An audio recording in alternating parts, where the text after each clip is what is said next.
أعوذ بالله من الشيطان الرجيم.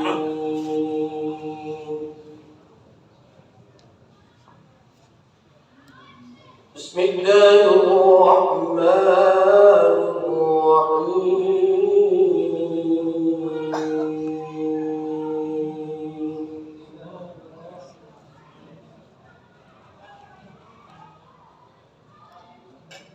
الرحمن علم القرآن خلق الإنسان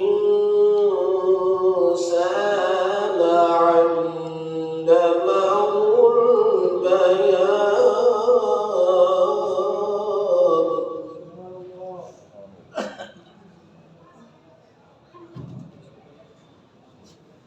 الشمس والقمر بحسبان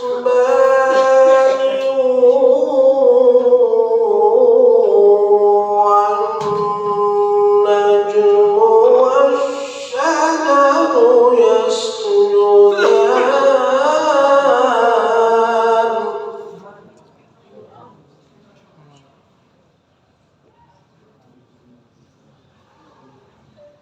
والسماء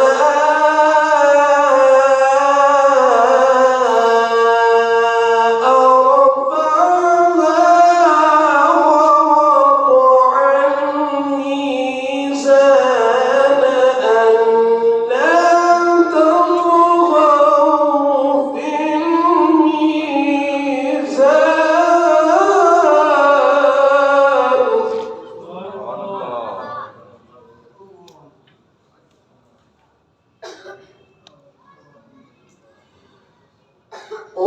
وأقيموا الوزن بالقسط ولا تخسروا الميزان والأرض وضعها للأنام فيها فاكهة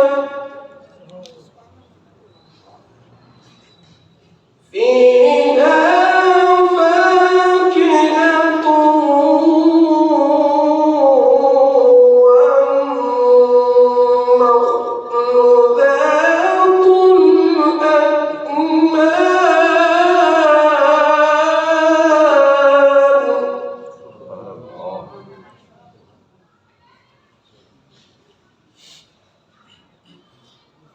والحب ذو العصف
رسول اللہ وسلم علیہ حبیب اللہ نعمتیں بانٹتا سمت وزی شان گیا نعمتیں بانٹتا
رب اشرح لي صدري ويسر لي امري واحلل عقدۃ من لسانی یفقهوا قولی۔ جو حضرات دور دور بیٹھے ہیں، جن کی جو تکلیف ہے وہ تو ٹھیک ہے بیٹھے ہیں، باقی تھوڑا قریب قریب تشریف لیں، انشاءاللہ محفل کا رنگ بن جائے گا۔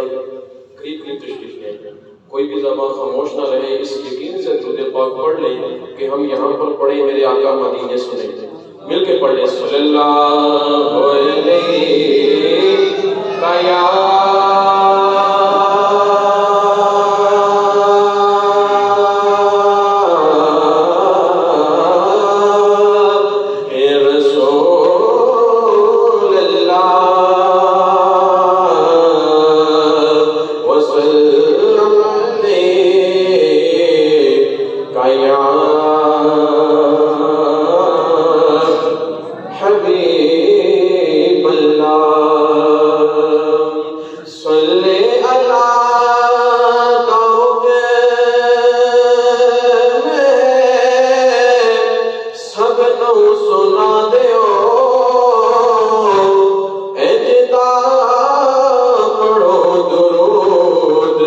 مدینے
نور و بشر و غیب کو چھوڑ ان چکروں سے نکل آؤ کہ حاضر ہے ناظر ہے نور ہے بشر ہے.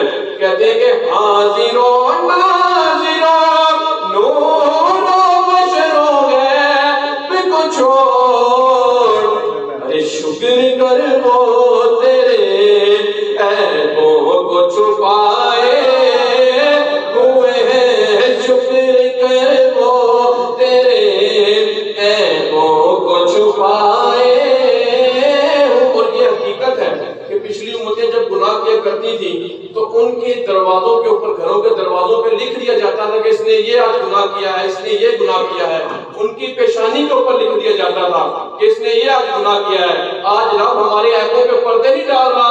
یہ حضور کا صدقہ ہے کہ آج آقا علیہ الصلوۃ والسلام کے صدقے سے رب ہمارے عیبوں پہ پردے ڈال رہا ہے. اگر خدا کی قسم ہمارے عیبوں سے آج پردے اٹھ جائیں نا, زمانے میں کسی کو منہ دکھانے کے قابل نہ رہے.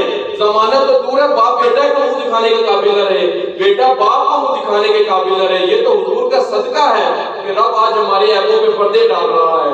تو حاضر و ناظر و نور و بشر و غیب کو چھوڑ اے شکر کر وہ تیرے عیبوں کو چھپائے ہوئے ہیں. شکر کر وہ تیرے عیبوں کو چھپائے ہوئے ہیں. اور کیوں نہ پلڑا تیرے کیوں نہ پلڑا تیرے اعمال کا بھاری و نصیر. اب تو میزان پہ سرکار بھی آئے ہوئے ہیں. اب تو میزان پہ سرکار بھی آئے ہوئے ہیں. لو مدینے کی تجلی سے لگائے ہوئے ہیں. دل کو ہم مت لائے انوار بنائے ہوئے ہیں. دل کو ہم مت لائے انوار بنائے ہوئے ہیں.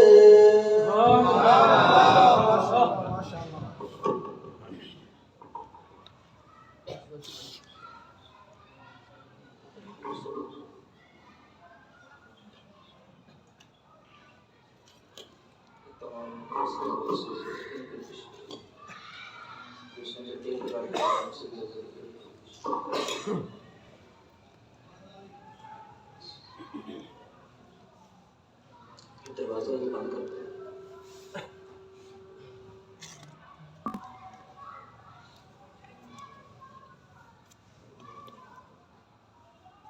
نحمد ونصلي ونسلم على رسوله الكريم. اما بعد فاعوذ بالله من الشيطان الرجيم. بسم الله الرحمن الرحيم.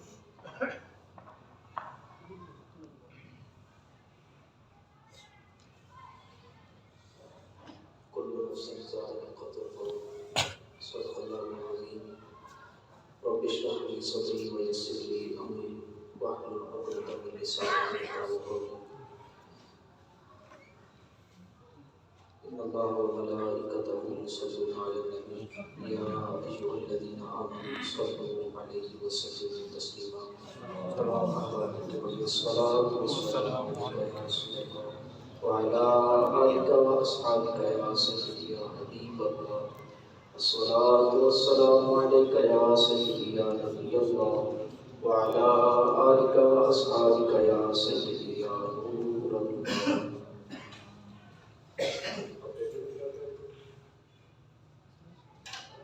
اس طریقے کو جو ہے نا وہ کم ہو گیا, آواز صاف ہو گئی.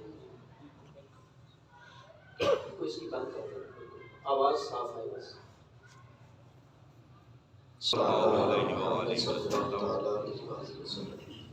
الحمدللہ اللہ تعالیٰ کے فضل و کرم سے آج جامع مسجد الحبیب G73 میں عظیم الشان تجہیز و تکفین سیمینار کا انعقاد کیا گیا.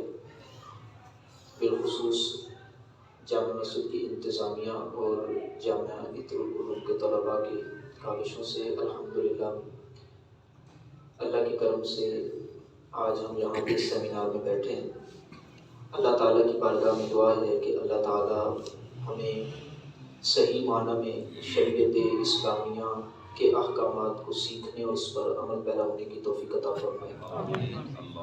آج کا یہ جو سیمینار ہے بیسیکلی جو روایتی محافل کا انداز ہوتا ہے اس سے کچھ ہٹ کے ہے، یعنی نہ تو یہ کوئی محفل نعت ہے، نہ یہ کوئی بیان کا لیے مجمع اکٹھا کیا گیا ہے، نہ کوئی یہ قرہ حضرات کی تلاوت کا ایک کوئی محفل کا سماع ہے، بلکہ یہ مسائل شرعیہ، احکام حلال و حرام، جائز ناجائز، اس حوالے سے فقہی سیمینار ہے، جس میں انشاءاللہ عز و جل تجہیز و تکفین، یعنی مرنے کے بعد سے لے کے دفن کرنے تک کے جو معاملات ہیں اس کے حوالے سے گفتگو ہوگی۔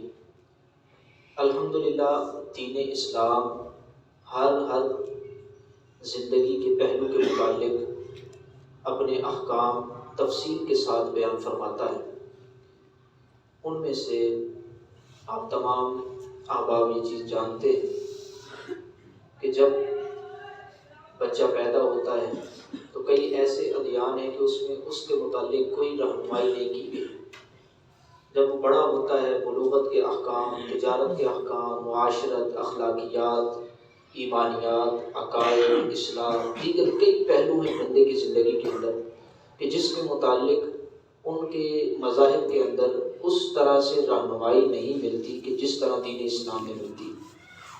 الحمدللہ کچھ عرصہ ہوا، تقریباً کچھ ماہ ہوئے، ایک عیسائی ادھر ہمارے پاس آئے تھے، تو الحمدللہ وہ کلمہ پڑھ کے مسلمان ہوا، اس سے 2 نشستیں ہوئی تھیں۔ اس کی ایک سب سے بڑی وجہ وہ خود آج بھی بندہ بیان کرتا ہے، عاقب اس کا نام ہے، وہ ابھی بھی جمعہ پڑھنے میرے پاس آتے رہتے ہیں۔ تو ایک بڑی وجہ وہ یہ بیان فرماتے ہیں، وہ کہتے ہیں کہ دین اسلام جس انداز سے ہمیں رہنمائی کرتا ہے اس انداز سے عیسائی مذہب نہیں کرتا۔ سب سے بڑھ کے ان کی ایک دلیل مجھے بڑی اچھی لگی۔ وہ ابھی پچھلے دنوں آئے تھے تو وہ مجھے باتیں کر رہے تھے، ویسے میں ابتداء عرض کر کے آپ کو دین اسلام کی جامعیت کے متعلق عرض کر رہا ہوں کہ دین ہمارا کتنا جامع دین ہے، کتنے وسعت رکھتا ہے ہمارا دین۔ بعض اوقات ہم اس پیرائے میں یا اس جہت سے نہیں سوچ رہے ہوتے، لیکن دوسرا بندہ اس جہت کو کیسے سوچتا ہے۔ ان کی باتیں ویسے مجھے بڑی اچھی لگتی ہیں۔ ایک دفعہ انہوں نے اس دفعہ کی نشست میں ایک بات کی، وہ کہتے ہیں کہ میں اپنی والدہ سے، ابھی تک ان کے والدین اللہ ان کو نصیب کرے اسلام، ابھی تک وہ مسلمان نہیں ہیں، تو انہوں نے اپنے گھر میں اسلام ظاہر کر دیا اور ابھی ان کی والدہ کچھ مائل ہے، تو کہتے ہیں میں نے والدہ کو کہا کہ ماں یہ جو آپ لوگ ٹی وی دیکھتے ہو اس کے اندر عیسائیوں کے بھی چینل ہیں، ہمارا بھی چینل ہے، مدنی چینل ہے، اس میں تو کوئی عورت نہیں آتی، لیکن جو عیسائیوں کا چینل ہے وہ ایک خاص چینل کا نام لے رہے تھے، کہتے ہیں وہ پوری دنیا میں دیکھا جاتا ہے جس طرح ہمارا مدنی چینل پوری دنیا میں دیکھا جاتا ہے، اس طرح وہ ان کا ایک چینل ہے۔ تو وہ کہتا ہے کہ اس کے اندر جو چینل کا آنر ہے ایک پادری، وہ اس کی بیوی بھی آ کے جو ہے وہ باقاعدہ لیکچر دیتی ہے، تو وہ ظاہر بات ہے کہ پردے کے معاملات کا خیال نہیں کرتی اور اسی طرح دوپٹہ تھوڑا سا ڈالا ہوتا ہے اور اس انداز سے وہ گالی ہوتی ہے۔ تو وہ بندہ کہتا ہے جی دیکھیں، ایک عام اگر کوئی عیسائی وہ پردے کے معاملات کو نہیں مانتا یا نہیں اس پہ عمل کرتا تو وہ ایک عام بندہ ہے، لیکن ایک جب اوپر جو پادری ہے یا اس لیول کے جو لوگ ہیں، اگر وہ اس طرح عیسائی مذہب پہ عمل نہیں کریں گے تو لوگ کیا کہیں گے کہ یہ عیسائی مذہب ہے، اس میں یہ تعلیم ہے۔ اب انہوں نے ماں کو کہا کہ بس یہ بتائیں کہ کیا محرم جو ہوتے ہیں اور نامحرم ہوتے ہیں اس کا کانسیپٹ عیسائی مذہب میں ہے؟ اور ماں نے کہا ہاں محرم نامحرم کا لحاظ تو ہے عیسائی مذہب کے اندر۔ کہا نامحرم سے پردہ ہوتا ہے؟ تو آگے سے وہ عورت کہنے لگی ان کی والدہ کہ ہاں ہوتا ہے۔ تو پھر وہ کہتے ہیں کہ چلو ایک تو وہ ہے کہ جو نظر آ رہے ہیں ہمیں نامحرم، سامنے عورت ہے، سامنے مرد ہے، سامنے کا ایک نامحرم تو وہ ہے، اب اس کی اپنی ایک دلیل۔ تو وہ کہتا ہے کہ ایک نامحرم تو وہ ہے کہ جو نظر آ رہے ہیں، ایک نامحرم ہے جو نظر نہیں آ رہے، جنات ہیں۔ اب وہ اپنے طور پہ سوچ رہے ہیں۔ تو کہتا ہے کہ عیسائی جو مذہب ہے فی الحال ہمارے پاس جو موجود ہے، جو سابقہ جو اصل مذہب تھا وہ تو انہوں نے بدل دیا نا، اس پہ ہی بات ہو رہی ہے۔ کہ عیسائی جو مذہب ہے جو تحریف شدہ ہے اس کے اندر تو اس کی کوئی جو نامحرم سامنے نظر آنے والے ہیں ان کے بارے میں بھی کوئی شرعی احکام بیان نہیں کیے گئے، لیکن دین اسلام دونوں کے متعلق جو نظر آنے والے نامحرم ہیں اور جو نظر نہ آنے والے نامحرم ہیں دونوں کے متعلق رہنمائی کرتا ہے. مانے کا کیسے گاؤں سے کیسے بچیں گے؟ چلو جو نظر آ رہا ہے اس کے بارے میں تو اسلام کہتا ہے کہ ٹھیک ہے پردہ کرو، جو نظر نہیں آ رہا اس سے کیسے پردہ ہوگا؟ تو آگے سے وہ جواب دیتا ہے، اپنی ماں کو کہتا ہے کہ ہمارا اسلام یہ بتاتا ہے کہ جب بیت الخلاء میں جاؤ تو دعا پڑھ لو، تمہیں جنات اور شریر چیزیں نہیں دیکھ سکے گی. تو اس نے وہاں سے دلیل پکڑی کہ دیکھو واقعی حدیث کے اندر اسی وجہ سے فرمایا گیا، کہا تم تحفظ پڑھ لو، تم یہ دعا پڑھ لو، جو اس طرح جنات ہیں تم ستر کھولو گے وہ نہیں دیکھ پائیں گے، اللہ پردہ ڈال دے گا. تو کہا کہ دیکھو اللہ اس وقت ہمیں اسلام اس کی بھی رہنمائی کر رہا ہے. تو کہنے کا مقصد یہ کہ دین اسلام جامع دین ہے. دین اسلام ابتدا سے لے کے حتیٰ کہ ابھی بچہ ماں کے پیٹ میں آتا ہے اس وقت سے احتیاطیں اسلام بتانا شروع کر دیتا ہے. پھر جب وہ دنیا میں آ جاتا ہے اس وقت سے احکام باقاعدہ شروع ہو جاتے ہیں. کچھ احکام اس کے ماں باپ سے متعلق ہوتے ہیں، کچھ احکام اس کے دیگر رشتہ داروں سے متعلق ہوتے ہیں. پھر وہ بچہ بڑا ہوتا ہے، اس کی تربیت کا سلسلہ چلتا ہے، تعلیم کا سلسلہ چلتا ہے. یوں بڑے ہوتے ہوتے اس نے لڑکپن، جوانی، پھر آگے بڑھاپا آ گیا. کئی جوانی کی ظاہر بات ہے فوت ہو جاتے ہیں. ہر ایک عمر کے اپنے اپنے احکام اور اپنے اپنے معاملات کے احکام اسلام بیان کرتا ہے. پھر اس کے بعد اگلا مرحلہ سب سے بڑھ کے جو آتا ہے وہ کیا ہے کہ بندہ دنیا سے چلا جاتا ہے. اور یہ ایک ایسی حقیقت ہے، قرآن کہتا ہے کل نفس ذائقۃ الموت، فرمایا کہ ہر ذی روح نے موت کا مزہ چکھنا. ہر بندے نے جو دنیا میں آیا اس نے جانا. آنے کو ہم آگے لیکن جانا ہے اس دنیا سے. اب دنیا سے جانے کے بعد مختلف مذاہب کے اپنے اپنے طریقے ہیں. کوئی جلا دیتا ہے، کوئی جو ہے اس کو پانی میں بہا دیتا ہے، کوئی اس کو کنویں میں پھینک دیتا ہے، کوئی جانوروں کو کھلا دیتا ہے. ہر ایک کا اپنا طریقہ ہے. لیکن جس طریقے سے دین اسلام احترام کے ساتھ، عزت کے ساتھ اور اس بندے کی جتنی رسپیکٹ جانے کے بعد بھی دین اسلام دے رہے اور کوئی مذہب نہیں دیتا، وہ کیا ہے کہ جب بندہ دنیا سے چلا گیا اب فرمایا کہ اس کو ہاتھ بھی اتنا زور سے نہیں لگانا کہ جس طرح نارمل تم کسی کو چھیڑ. تو کہا کیوں؟ کیونکہ جس طرح زندہ آدمی کو تکلیف ہوتی ہے اس طرح مردہ کو بھی تکلیف ہوتی ہے. یہ صحیح مسلم کی حدیث پاک ہے. اسی طرح پھر آگے نبی پاک علیہ السلام نے بقیہ احکام کو بیان فرمایا. اب کیا ہے کہ کفن دینا ہے تو کفن کیسے دینا ہے، غسل دینا ہے غسل کیسے دینا ہے. اب وہ جو ہے نا اس کو دفنانا ہے تو قبر کیسے کھود رہی ہے، قبر کے اندر دفنانا کیسے، قبر کے بعد کے کیا معاملات کر رہی ہے، سارے شریعت مطہرہ کے اندر بیان کیے گئے. اور کسی مذہب کے یہ جامعیت ہے دین اسلام کی. اور افسوس کے ساتھ یہ کہنا پڑتا ہے کہ اتنا خوبصورت دین ہونے کے باوجود ہم لوگوں نے دین اسلام کی قدر نہیں کی. دین اسلام جو احکام بیان کرتا ہے ہم اس پہ صحیح معنوں پہ عمل کرنے والے نہیں بنے. یہ ذہن میں رکھیں کہ یہ جو ہماری نشست ہے، میں نے پہلے عرض کر دیا کہ توجہ کے ساتھ بیٹھیے گا. یہ وہ عام روایتی نشست نہیں ہے. ایک مسئلہ بھی اگر ادھر سے ادھر ہو گیا تو پھر ظاہر بات ہے کہ مسائل ہاں کے نہ کے ہاں میں ہو سکتے ہیں. بڑی توجہ کے ساتھ آپ نے بیٹھنا ہے. تو اسلام نے جو باقاعدہ رہنمائی کی ہم اس کو حاصل نہیں کرتے. پھر اس کا نتیجہ کیا نکلتا ہے؟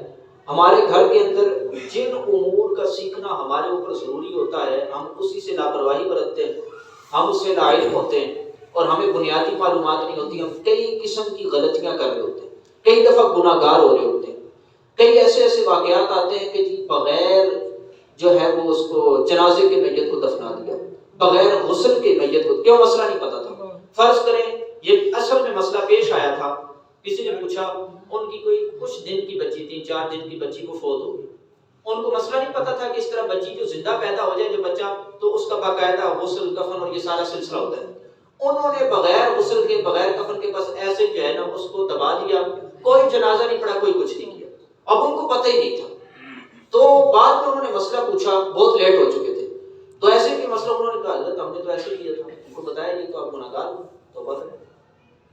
اور یہ ذہن میں رکھیں کہ جب یوں ایک میت دفنائی جاتی ہے، غلطی ایک بندے کی ہے، لیکن یہ ذہن میں رکھیں میت کو غسل دینا یہ فرض کفایہ ہے، میت کو کفن دینا فرض کفایہ ہے، میت کو دفنانا یہ فرض کفایہ ہے، میت کا جنازہ پڑھنا یہ فرض کفایہ ہے. یہ سارے کے سارے فرائض یہ کفایہ ہے.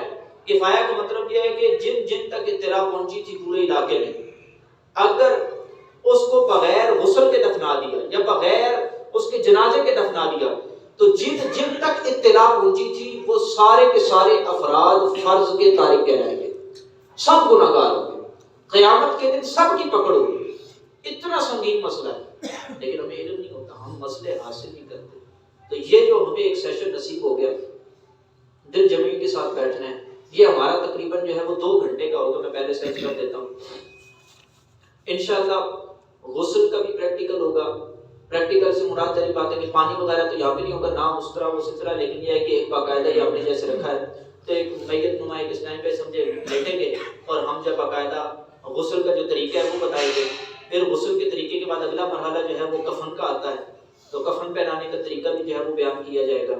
پھر اس کے بعد اگلا جو ہے وہ آئے گا مرحلہ جاری بات ہے کہ میت کو ہم نے قبر میں کیسے ڈالنا ہے، تو دفنانے کا طریقہ کیا ہے وہ بھی بیان کیا جائے گا. یہ ہمارا تقریباً جو ہے وہ گھنٹے سوا گھنٹے کا یہ سیشن ہوگا.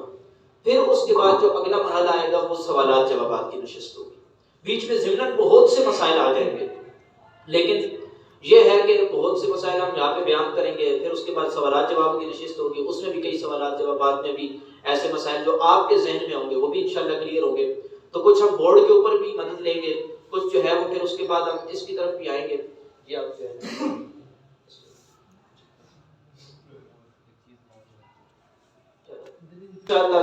ہم نے جو ہے وہ سب سے پہلے میت کو غسل دینے کا طریقہ جو ہے وہ ہم نے سماعت کر رہا ہے. پھر اس کے بعد کفن کی جو ہے وہ تفصیل آ جائے گی. کفن کی تفصیل میں یہ بات ذہن میں رکھے، کفن کے جو مرد کا کفن ہوتا ہے اس میں اور عورت کے کفن میں کچھ فرق ہے، اس فرق کو بھی بیان کیا جائے گا. اب یہ چیز جو ہے وہ مد نظر رکھیں کہ جنازہ پڑھنا، میت کو کندھا دینا، میت کو غسل دینا، میت کو جو ہے وہ باقاعدہ طور پہ جو ہمارے یہاں دفن کرنے میں جو مٹی ڈالی جاتی ہے، یہ سارے جو کام ہیں اس کے ہر کام کے اوپر احادیث طیبہ میں باقاعدہ فضیلت بیان کی گئی ہے. تو ان فضیلتوں کو حاصل کرنے کے لیے بھی ہم یہاں پہ بیٹھے ہیں کہ جب کبھی ایسا کوئی مرحلہ آئے گا ہم سنت کے مطابق مسنون جو ہے وہ کفن دیں گے، مسنون جو ہے وہ ہم اپنا میت کو غسل دیں گے. تو انشاءاللہ سنت کی برکت کی وجہ سے اس میت کو بھی فائدہ ہوگا، ہمیں بھی فائدہ ہوگا. اور ہونا یہ چاہیے ہر گھر کے اندر ایسے افراد موجود ہونے چاہیے کہ جن کو غسل دینا آتا ہو، کفن پہنانا آتا ہو، یہ سارے طریقے انہیں آتے ہو. یہ نہیں کہ ایک جگہ میت ہو جائے تو اب پورے کے پورے محلے کے اندر جو ہے ڈھونڈنا پڑتا ہے یا پورے علاقے میں ڈھونڈنا پڑتا ہے کہ کون جناب کفن دے گا، کون جو ہے غسل دے گا. پھر اب ہوتا کیا ہے کہ جس بندے کو غسل دینا آتا ہے اب وہ آیا سنت کے مطابق دے رہا ہے یا نہیں، یہ ایک الگ سوال ہے. اب کئی لوگ، مجھے کئی دفعہ تجربہ ہوا میت کو غسل دینے کے دوران، اب جب جانا ہوتا ہے تو اس وقت جو بڑے بنے ہوتے ہیں وہ اس وقت کہہ رہے ہوتے ہیں یہ کر دو یہ کر دو، صحیح ناجائز اور گناہ کام کر رہے ہوتے ہیں کئی دفعہ، لیکن وہ بس ٹھیک ہے بڑے بنے ہوئے ہیں، ان کو کوئی روکے تو وہ کہتے ہیں تجھے پتہ ہی نہیں ہے. اور واقعی بات ہے ان نچلے کو بالکل ہی نہیں پتہ ہوتا. ایک جملہ بولتے ہیں نا انے گانا راجا، تو بات جو ہے نا یہ بنی ہوتی ہے کہ وہاں پہ اب نیچے والے کو بالکل نہیں پتہ ہوتا، اوپر جس کو کچھ پتہ ہے لیکن اس کو بھی شریعت کے مطابق نہیں پتہ لیکن چل رہا ہوتا ہے. تو اس لیے یہ بھی ذہن میں رکھ لیں کہ یہاں پہ ہم سیکھنے کے لیے آئے. اپنے ذہن میں اگر آپ کو کسی کی کوئی کوتاہی نظر بھی آئے تو یہ نہیں کہ اب آپ کے ہاں یہ فلانے نے ایسے کیا تھا میں اس کو پوچھوں گا.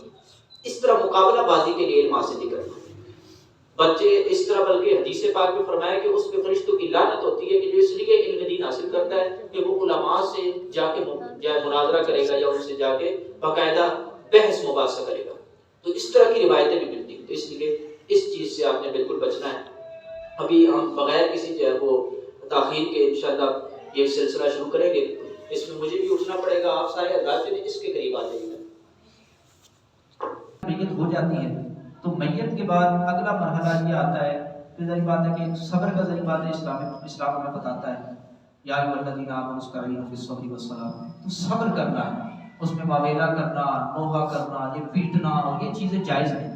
اسی طرح وہ بالکل غمتاری اپنے اوپر کرتے ہیں. غمتاری کا مطلب کیا ہے کہ اب کئی دفعہ شرما شرمی ایسے رو رہے ہوتے ہیں اور ایسے جو ہے نا وہ کوئی ملنے کے لیے آتا ہے تو جان بوجھ کے اس طرح کا اظہار کر رہے ہوتے ہیں کہ جائز نہیں ہے اس طرح. ہاں جو آنسو نکل آئے غم کی وجہ سے بلا اختیار، حتیٰ کہ حضور علیہ السلام کے جو بیٹے حضرت ابراہیم رضی اللہ تعالیٰ عنہ جب ان کا انتقال ہوا تو نبی پاک علیہ السلام کے آنسو نکلے.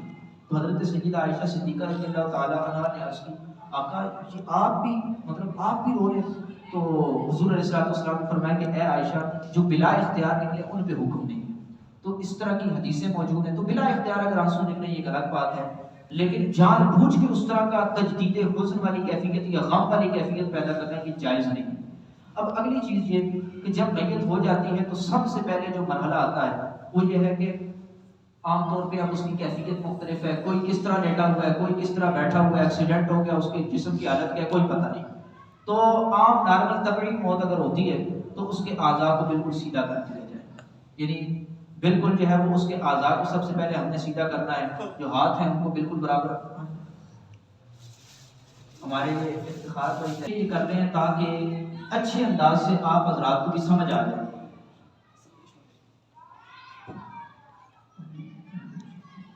تو اب کیا ہے کہ جب مثال کے طور پہ ہو جاتا ہے اس طرح کا معاملہ تو سب سے پہلے مرحلہ کیا ہوتا ہے، ہاتھوں کو جب مثلا یہ ہاتھ ہے تو ہاتھوں کو جو ہے وہ بالکل سیدھا کر دینا، آپ نے نارمل ہاتھ کر دیا.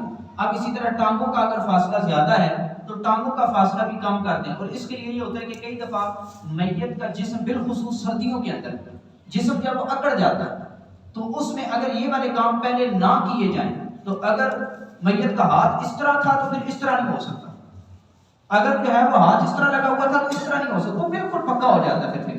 تو اس کے لیے پھر اس میں بڑی آزمائش بعد کا تو غسل کے دوران بن جاتی ہے، اور پھر اس سے بڑی آزمائش کئی دفعہ کفن دینے کے دوران بن جاتی ہے کہ اب میت مثال کے طور پر اس کی ٹانگیں اس طرح اٹھی ہوئی تھی تو اب اس کو جتنا مرضی آپ کر لیں، یا تو ہو سکتا ہے خدا نہ خواستہ ٹانگ ٹوٹ جائے یا کچھ ہو جائے، لیکن وہ جو ہے اور میت کو تکلیف دینا جائز نہیں ہے، میت کو تکلیف دینا جائز نہیں ہے، یہ ایک اصول ذہن میں رکھنا. اب کیا ہے کہ ٹانگیں اگر اس طرح کھلی ہوں گی تو پھر وہیں پہ جو ہے نا بالکل فکس ہو سکتی ہیں، تو اس کے لیے ٹانگیں بھی بالکل اس طرف قریب کر دی جائیں. اور یہاں پہ وہ سارا سامان نہیں رکھا، کیا ہے کہ جو بالکل کوئی ایسا کپڑا لیڈ ٹائپ ہوتی ہے نا اس کے ساتھ کر کے باندھ دیا جائے تاکہ یہ جب ہم باندھیں گے یہ اس کے ساتھ ویسے بنایا جا سکتا ہے. ٹھیک ہے، بنا دیں. اس کی میں تفصیل عرض کر دوں گا کہ جو بنا بنایا کفن ہے وہ آنا چاہیے، یا دوسرا بہترین طریقہ یہ ہوتا ہے کہ بنا بنایا کفن نہ لیا جائے. ابھی تو بنا بنایا ہی میسر تھا تو وہ لے لیا انہوں نے. تو اس کے لیے جو ہے نا یہ ٹانگیں آپ نے اپنے طریقے سے جو ہے نا وہ بالکل بہت سخت باندھنے کی ضرورت نہیں ہے، نارمل آپ نے باندھ دی کہ اب جو ہے نا وہ ٹانگیں اس کی اپنے بالکل برابر ہو. اس میں یہ ہوگا کہ خدا نہ خواستہ جو ہے اگر وہ اکڑنے والا یا ایسا کوئی اندیشہ ہو تو بالکل اپنی کیفیت میں ہوگا، اور وہ کفن کے دوران یا اس طرح کر کے میت کو رکھتے ہوئے بھی قبر کے اندر وہ مسائل نہیں.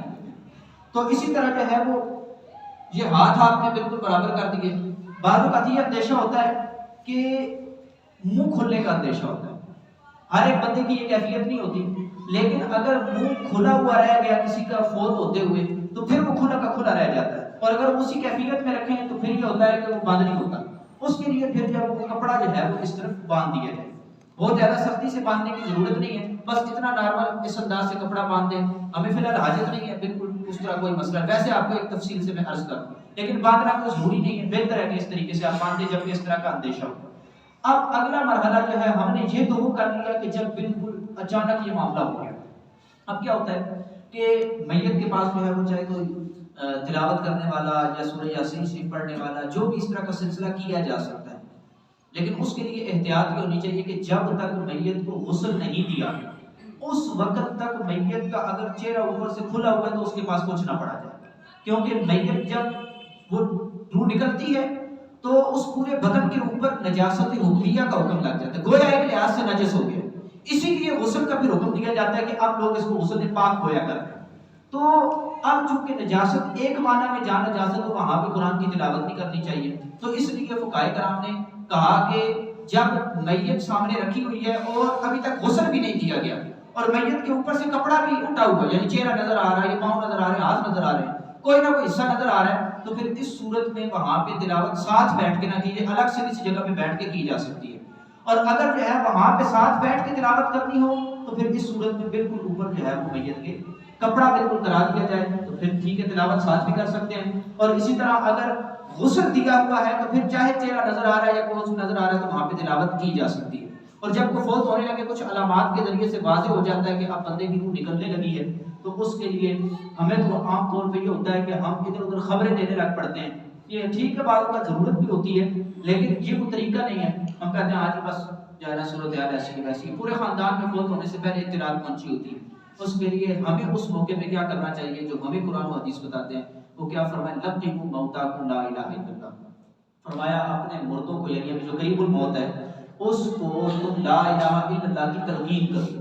تلقین کا حکم ہمیں ارشاد فرمایا گیا. کیا ہے کہ اب میت اس کیفیت میں ہوتی ہے تو ہم نے لا الہ الا اللہ کا ورد ساتھ شروع کر دیں، ہم کلمہ شریف کا ورد شروع کر دیں۔ اب میت کو نہ، وہ جو مرنے والا بندہ ہے نزع کی کیفیت میں، اس کو نہ کہیں کہ تم پڑھو، بلکہ اس کو یہ فقط ساتھ ساتھ آپ پڑھیں گے، جب اس کو یاد آئے گا وہ بھی پڑھنے لگے گا۔ اور اگر اس نے کلمہ پڑھنے کے بعد دوبارہ کوئی دنیاوی بات کی، چاہے اس نے پانی مانگا، چاہے اس نے کوئی اور بات کی، فلاں کو بلا دو، فلاں سے میری بات کرا دو، کوئی بھی دنیاوی کلام اس نے کیا اللہ کے ذکر کے علاوہ، تو پھر کیا ہے کہ دوبارہ سے آپ کلمہ پڑھنا شروع کر دیں، تاکہ میت کا آخری کلام لا الہ الا اللہ ہو۔ اور حدیث پاک میں موجود ہے کہ جس کا آخری کلام لا الہ الا اللہ ہوگا، اللہ تعالیٰ اسے جنت نصیب ہوگا۔ تو اس لیے ہمیں اپنے مردوں کے ساتھ بھلائی کا سوچنا چاہیے، ہم زیادہ سے زیادہ ان کے ساتھ اچھائی کریں۔ ایک بندہ دنیا سے جانے والا ہے تو اپنے دیگر امور کو چھوڑ کے جو ہمیں شریعت بتا رہی ہے اس کے مطابق ہم کریں۔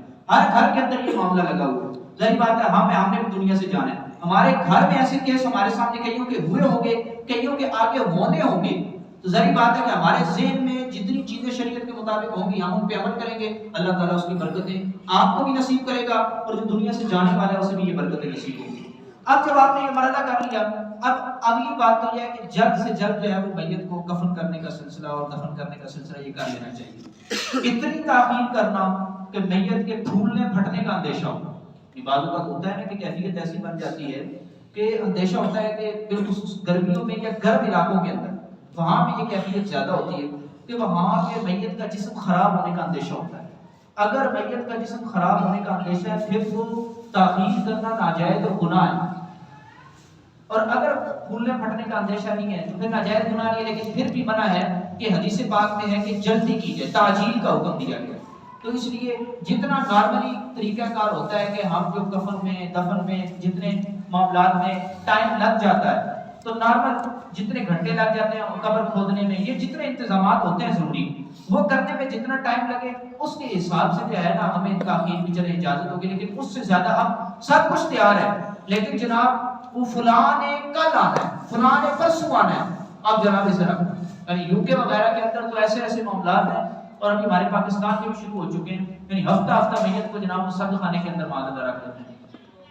تو سرد خانے کے اندر تو میت کو رکھنا بھی جائز نہیں کہ میت کو اذیت دینا ہے، اور آپ لگا لیں کہ میت کو جب اس انداز سے آپ زندہ آدمی کو کسی برف خانے کے اندر رکھ دیں تو اس کو کتنی تکلیف ہوگی، اور حدیث پاک میں ہے کہ میت کو اس زندہ سے بھی زیادہ تکلیف ہوتی ہے، اسی لیے اس کو سخت ہاتھ لگانے سے بھی منع کیا گیا۔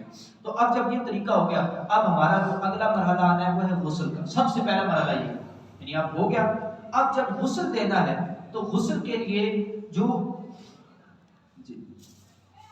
غسل کے لیے اول یہ بات ذہن میں رکھیں کہ ہم نے پانی کا انتظام کرنا ہے۔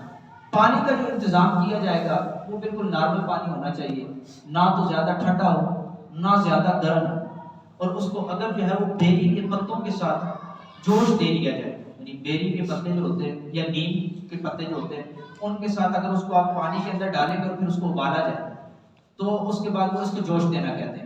تو یہ کیا ہے کہ اس سے جراثیم وغیرہ مر جاتے ہیں، یعنی صابن کا کام گویا یہ چیز دیتی ہے۔ تو اس انداز سے نیم کا جو ہے نا وہ پتے ہوں ان کا پانی گرم کر دیا جائے یا بیری کے پتوں سے کر دیا جائے، تو اب اس کو جب جوش دے دیں گے، اب جب نارمل کیفیت میں آ جائے، اب مطلب زیادہ گرم بھی نہیں ہے ٹھنڈا بھی نہیں ہے، اب اس سے جو ہے وہ میت کو غسل دینا ہے۔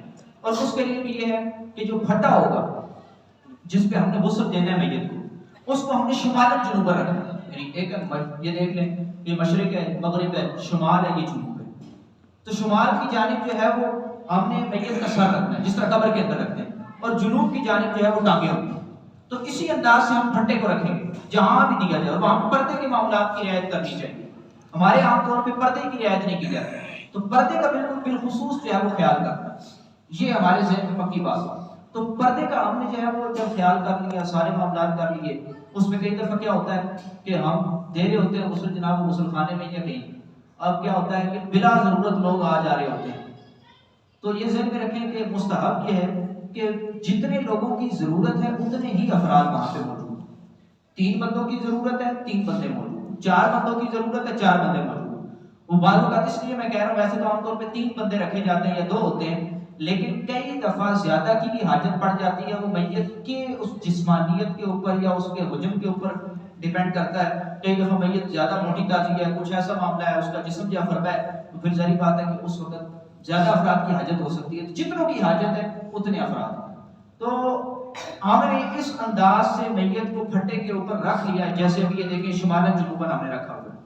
اب اس میں یہ ذہن میں رکھیں جب بھی یہ جملہ بولا جائے گا آگے میت کو غسل دیتے ہوئے کہ میت کی دائیں کروٹ، میت کی بائیں کروٹ، تو اس کو سمجھنے کے لیے اب کئی دفعہ ہم اپنے اندازے لگاتے رہتے پتہ نہیں اب دایاں کون سا ہے، ہمارا دایاں اس کا دایاں، ہمارا بایاں اس کا بائیں کیا ہوگا۔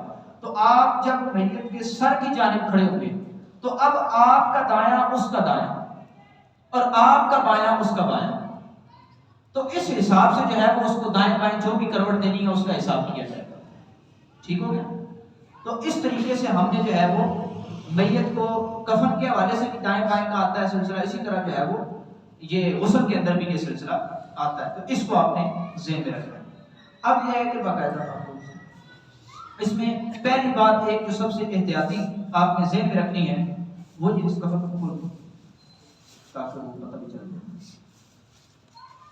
ایسے ضروری نہیں ایسی چادر ہو، وہ اپنے حساب سے اگر کوئی کتھی چادر ڈارک کلر کی چادر ہو جائے ڈبل ہو جائے بہتر ہے۔ وہ یہ کیا ہے کہ میت کا یہ ذہن میں رکھیں جو مرد ہے اس کا ناف کے نیچے سے لے کے گھٹنوں سمیت یہ سارا ستر ہے، اس کو چھپانا ضروری ہے، میت کے بھی بدن کے اس حصے کو نہیں دیکھ سکتے۔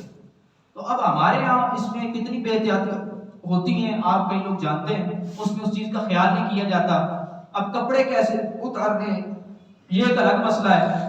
کپڑے اتارنے میں کیا ہوتا ہے کہ ہر بار جب ہوتا ہے نا کہ بس کاٹ دو جی ادھر سے چیلا دو جی کاٹ دو، کئی دفعہ تو ایسے کرنا جائز ہی نہیں ہوتا، کیونکہ یہ بات ذہن میں رکھے جب بندہ دنیا سے چلا جاتا ہے تو اس کی ملک میں جتنا بھی مال ہے چاہے 1 روپیہ ہی کیوں نہ وہ مال وراثت بن جاتا ہے، وہ سارے ورثاء کا حق بن جاتا ہے جتنے اس کے ورثاء ہیں۔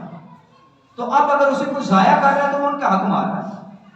تو اب کیا ہوتا ہے کہ کپڑے کی ظاہر بات ہے ان کی حیثیت ہے، وہ ہو سکتا ہے 1000 کا ہو 500 کا، جتنی بھی اس کی مالی حیثیت ہے اس کو مال ہے تو وہ بھی مالی وراثت ہے۔ تو اولا یہ کوشش کی جائے گی کہ میت کے جو کپڑے ہیں ان کو پھاڑا نہ جائے، کاٹا نہ جائے۔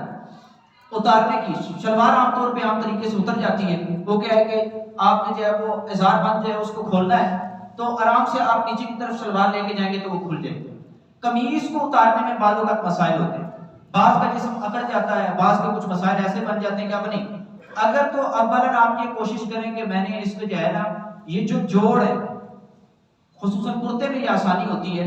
اب مثال کے طور پہ آپ نے یہاں سے جوڑ سے جو ہے وہ قمیص کو کھولا، اسی طرح یہ یہاں سے جاتے ہیں مکمل، تو جب ایک سائڈ کھل جائے گی یوں آپ یوں کر کے اتاریں گے تو دوسری طرف آپ کا یہ جو ہے نا کپڑا چلا جائے گا، اب نیچے الگ کپڑا ہو جائے گا، یوں کر کے آپ جو ہے وہ الگ کر سکتے ہیں اس کو اس طرح جوڑوں سے۔ اس میں یہ ہوگا کہ وہ ضائع بھی نہیں ہوگا کپڑا، مال وراثت بھی باقی کوئی ضائع نہیں ہوا، اور یہ ہے کہ کپڑے بھی اتر گئے۔ اور دوسرا یہ ہے کہ اب بالکل کوئی صورت نہیں ہے اس کو پھاڑنا ہی پڑے گا، تو پھر یہ ہے کہ کینچی کے ذریعے کاٹے بھی جا سکتے ہیں۔ لیکن جب ہم نے یہ کام کرنا ہے تو اس سے پہلے کپڑے پھاڑنے سے پہلے ایک کپڑا کھلا جو بالکل تھوڑا کھلا ہو بڑا ہو اس کو اس انداز سے پھٹے کے اوپر دے دینا ہے، اتنا کھلا ہو کہ جب ہم یوں موڑے میت کو تو پیچھے سے ستر نہ کھلے، جب ہم یوں موڑے تو پھر بھی نہ پیچھے سے ستر کھلے، یہ احتیاط برتنی ہے۔ اور اسی طرح ایک اور ذہن میں بات رکھ لیں کہ میت کے جس طرح پیٹ پہ ہاتھ لگانا پڑتا ہے، ران پہ ہاتھ لگانا پڑتا ہے، جب بھی ضرورت اس طرح کی پڑتی ہے تو اس میں میت کے بدن کو بغیر کچھ ہاتھ میں اگر نہیں ڈالا ہوگا تو بدن کو ستر کو نہیں چھو سکتے، ستر کا جو مقام ہے اس کو نہیں چھو سکتے۔ اس کے لیے پھر کیا ہے، یا تو جو ہے وہ آپ کو اس طرح دستانے وغیرہ ڈالے ہوں یا اس طرح کر کے آپ نے کوئی جو ہے نا وہ کپڑا ڈالا ہوا ہاتھ پہ، عام طور پہ وہ تھیلے نما بنا لیے جاتے ہیں، سو ٹھیک ہے تھیلے نما بنا لیے جاتے ہیں، تھیلا بنا لیا جائے، تو یہ ہے کہ بغیر حائل کے اس طرح میت کے ستر کو چھونا بھی جائز نہیں ہے۔ تو اس لیے اب جو بندہ غسل دینے والا ہے وہ عام طور پہ چاہے 3 تھیلے لگیں 10 تھیلے جتنے بھی لگیں جتنی ضرورت ہو، کئی دفعہ زیادہ کی ضرورت ہو جاتی ہے تو اس لیے وہ تھیلے بنا لیے جائیں۔ تھیلے بنانے کا عام طور پہ طریقہ کوئی اتنا مشکل نہیں ہے، اگر جو ہے وہ کپڑا میں اسی سے آپ کو عرض کر دیتا ہوں ویسے بنانے کا طریقہ، ٹھیک ہے چھوڑ بنے ہوئے یہ انہوں نے ویسے بنا کے رکھے ہوئے ہیں، یہ بنانے کا طریقہ بھی میں آپ کو عرض کر دیتا ہوں۔ اب یہ ہے نا یہ آپ نے بنایا ہوا ہے، یہاں سے آپ اسے باندھ دیں گے، سمجھ آ گئی؟ یہ آپ نے ویسے جو ہے وہ بائیں ہاتھ پہ باندھنا ہے، وہ اس لیے کیونکہ عام طور پہ جب اس طرح استعمال کیے جائے دائیں ہاتھ استعمال نہ کیا جائے، بائیں ہاتھ استعمال، بالخصوص ستر پہ ہاتھ لگانے کے لیے۔ تو اب کیا ہے کہ آپ کے جسم کے اور اس کے ستر کے درمیان میں کپڑا حائل ہو جائے گا، بغیر حائل کے آپ نے نہیں چھوا۔ جس وقت بالخصوص جو ہے وہ اندر پانی کے لیے ہاتھ ڈالنا پڑتا ہے تو اس وقت جو ہے وہ اس طرح آپ کے کپڑا ہونا چاہیے۔ یہ اب ہو سکتا ہے کہ اگر کبھی ناپاک ہو جاتا ہے، اس کو آپ سائڈ پہ کوئی ایسی ٹوکری رکھ لیں جس کے اندر آپ ڈال دیں، ایک ضائع ہو گیا دوسرا ڈال لیں، تیسرا ڈال لیں، اور اس میں ہونا یہ چاہیے کہ کم از کم 2-3 افراد ہو جائیں۔ ایک بندہ جو ہے وہ لوٹے سے پانی ایک الگ سے بالٹی دور تھوڑی رکھی ہو تاکہ وہ والا پانی اس کے اندر چھینٹے نہ پڑے، کیونکہ کئی دفعہ میت کے جو ادھر سے پانی گرتا ہے ویسے کئی دفعہ ناپاک بھی ہوتا ہے، تو یہ نہ ہو کہ وہ ناپاکی اس کے اندر پڑ جائے پھر مسائل بن جائیں۔ تو اس لیے تھوڑا دودھ بالٹی رکھی جائے اور ایک مگ والا ہو، تو وہ جو مگ والا ہے وہ اس بندے کے ساتھ جو غسل دے رہا ہے، وہ بندہ کہ جو بالٹی سے پانی نکال رہا ہے وہ اس مگ کے اندر ڈال دے، یہ مگ لے کے آئے، اب یہ مگ کے ذریعے یہاں پہ ڈال رہا ہے تاکہ تھوڑا وہ بالٹی دور ہو اور اس طرح کے مسائل نہ بنے۔ جتنے آپ کو استعمال کرنے ہو، اس کا بنانے کا طریقہ کوئی بہت زیادہ مشکل نہیں ہے۔ یہ مثال کے طور پہ یہ جو ہے یہ ایک کونا ہے، یہ ایک کونا ہے، تو ایک نارمل جو ہے نا اپنے ہاتھ کا سائز آپ لے لیں، اور جب آپ نے اس طرح ہاتھ کا سائز لے لیا، یہ آپ نے مثال کے طور پہ یہاں سے ایسے کٹ مار دیا، یہ پورا کا پورا جو ہے نا وہ بن جائے گا۔ بس یوں اسے کرنا ہے اور سلائی مار دینی، اگلے کو یوں کرنا ہے سلائی مار دینی، اور ساتھ ایک جو ہے نا اس طرح کر کے ایک لٹکا لینی ہے، کوئی فیتا ٹائپ یا کچھ، اس سے آپ باندھ سکتے۔ تو یہ بالکل نارمل اسی کپڑے سے بن سکتا ہے کہ جس سے آپ نے کفن دینا ہے، اور اس کے لیے تیار شدہ کفن، یہ بھی تیار شدہ کفن ہے، لیکن بہترین طریقہ یہ ہے کہ تیار شدہ کفن نہ لیا جائے کہ اس میں عام طور پہ وہی جو رائٹ طریقہ چلتا آ رہا ہے، کئی دفعہ سنت کے مطابق نہیں پورا ہو رہا ہوتا، کئی دفعہ اس میت کو نہیں پورا آ رہا ہوتا، تو بڑے مسائل تعلقات بن جاتے ہیں۔ تو کھلا تھان جو ہے نا وہ بڑے بار بار اگر لے لیں گے تو بہت آسانی ہو جائے گی، وہ آپ تھان لے لیں، اس تھان سے آپ جو ہے نا وہ خود کپڑا اس میت کا سائز لے لیں گے، جو کپڑے آپ نے لینے ہیں اس کے مطابق آپ لے لیں۔ اب ہم نے سب سے پہلے تو جی ہم نے وہ چڑھا لیا اپنے ہاتھ میں، مثال کے طور پہ وہ دیجیے، یہ مثال کے طور پہ ہم نے ہاتھ میں جو ہے وہ چڑھا لیا۔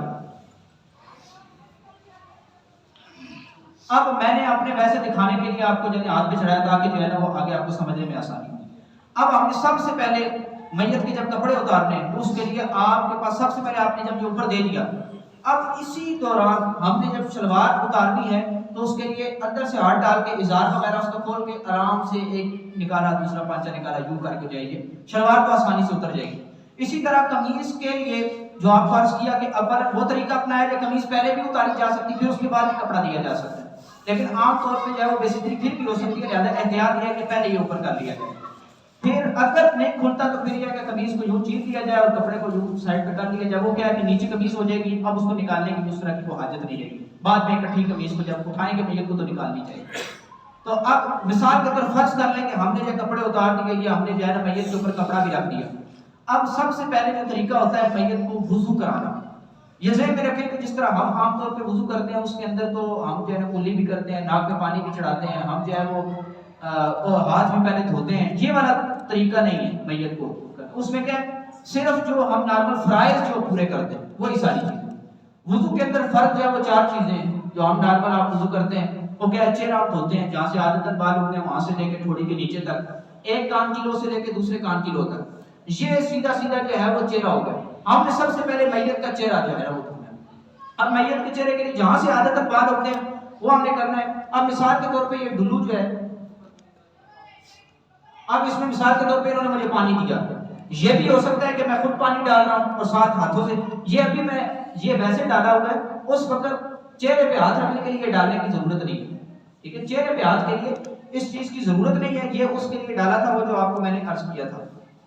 تو پہلے جو ہے وہ ہم استنجا کروائیں گے، اس کے لیے ہم نے جو ہے وہ میت کو تھوڑا سا اس کا پیٹ دبا دیں، تھوڑا سا اگر اٹھا لیں اور پیٹ کو تھوڑا سا دبا لیں، اگر کوئی نجاست وغیرہ نکلے اس کے اوپر پانی ڈال کے اس کو دھو دیں، اور پانی اتنا کم از کم ڈالا جائے کہ وہ نجاست کا ذن غالب ہو جائے کہ وہ بہہ گئی ہے، یہ نہیں کہ اسی پھٹے کے اوپر جو ہے نا وہ پھیل رہی ہے، یعنی اگر نجاست نکلی ہے تو ایسا نہ ہو کہ وہ ادھر ہی پوری، کیونکہ وہ تو ناپاک ہے اگر نجاست جو نکلے گی اب وہ کیا ہے کہ اسی پھٹے کے اوپر اگر نجاست پھر رہی ہے تو وہ تو بار بار اس کا جتنا پانی لگتا جائے گا وہ ناپاکی ہوتی جائے گی، اس لیے اتنا پانی بہا دیں کہ وہ ناپاکی جو ہے وہ نیچے گر جائے اور بہہ جائے. تو اس طریقے سے جو ہے نا ہم نے وہ کر لیا. اور اس کے لیے کیا ہوگا کہ ہم نے اس طرح نیچے اندر کی طرف کیا اور پیٹ دبایا تھوڑا سا، وہ ہم نے سلسلہ کر لیا. اب اگلا جب ہم نے میت کو استنجا کروا لیا، استنجا کروانے کے بعد اگلا مرحلہ آتا ہے ہم نے اس کو وضو کروانا ہے. تو وضو کروانے کے لیے ہم نے آپ کو عرض کیا کہ اس کا سب سے پہلے چہرہ دھونا ہے. چہرے کی میں نے آپ کو بتائی عادتاً جہاں سے بال اٹھتے ہیں، عادتاً کا مطلب ویسے نارملی طور پہ، کیونکہ کئی بندے ہوں گے جن کے سر پہ بال ہی نہیں ہے. اب یہ نہیں کہ ان کو یہاں سے جو ہے نا وہ ہم نے دھونا شروع کرنا، جہاں سے نارملی بال اٹھتے ہیں وہاں سے دھونا شروع کرنا، وہاں سے لے کے تھوڑی کے نیچے تک. ایک کان کی لو سے دوسرے کان کی، جو اوپر کو یہ گوشت ہوتا ہے، ایک کان کی لو سے دوسرے کان کی لو تک، یہ ہم نے جو ہے اس کو پورا دھلوانا ہے. اس کے لیے ایسا ہو سکتا ہے کہ میں جو ہے وہ کر رہا ہوں، یا پھر یہ ہے کہ یہی اوپر سے پانی ڈال رہے ہیں اور جو ہے وہ ہاتھ ساتھ ساتھ مار کے ہم یہ طریقہ کر رہے ہیں. یہ مثال کے طور پہ ہم نے ایک فرض ادا کر دیا.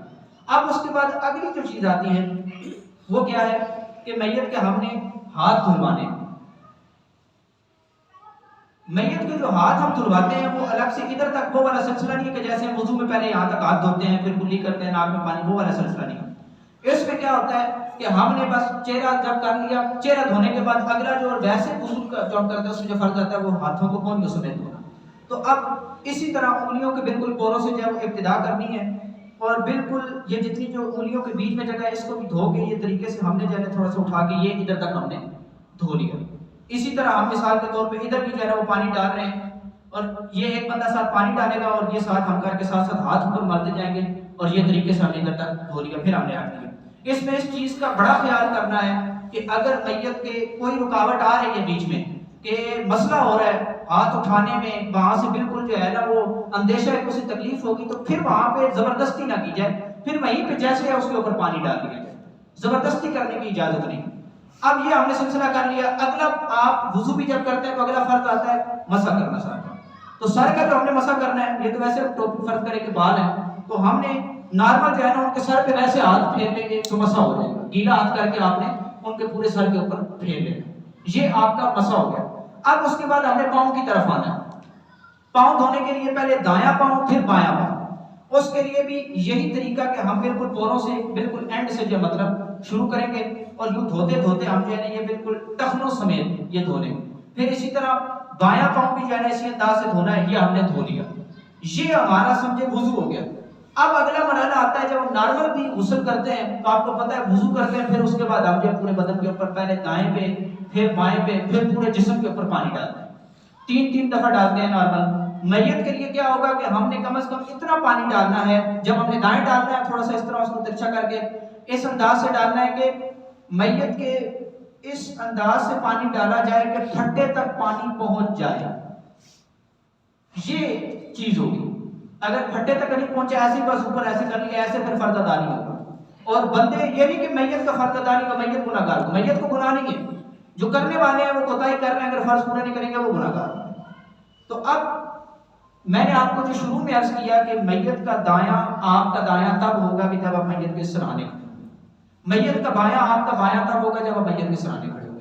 اب اس کے لیے یہ ذہن میں رکھیں ہمارے یہاں بعض اوقات میت سے زور آزمائی چل رہی ہوتی ہے تو بڑی احتیاط کے ساتھ. اب کیا ہے کہ ہم نے جب کپڑا اس انداز سے دے دیا، اب ہم نے سب سے پہلے میت کے دائیں کندھے سے پانی جو ہے نا وہ دائیں پہ بہانا ہے.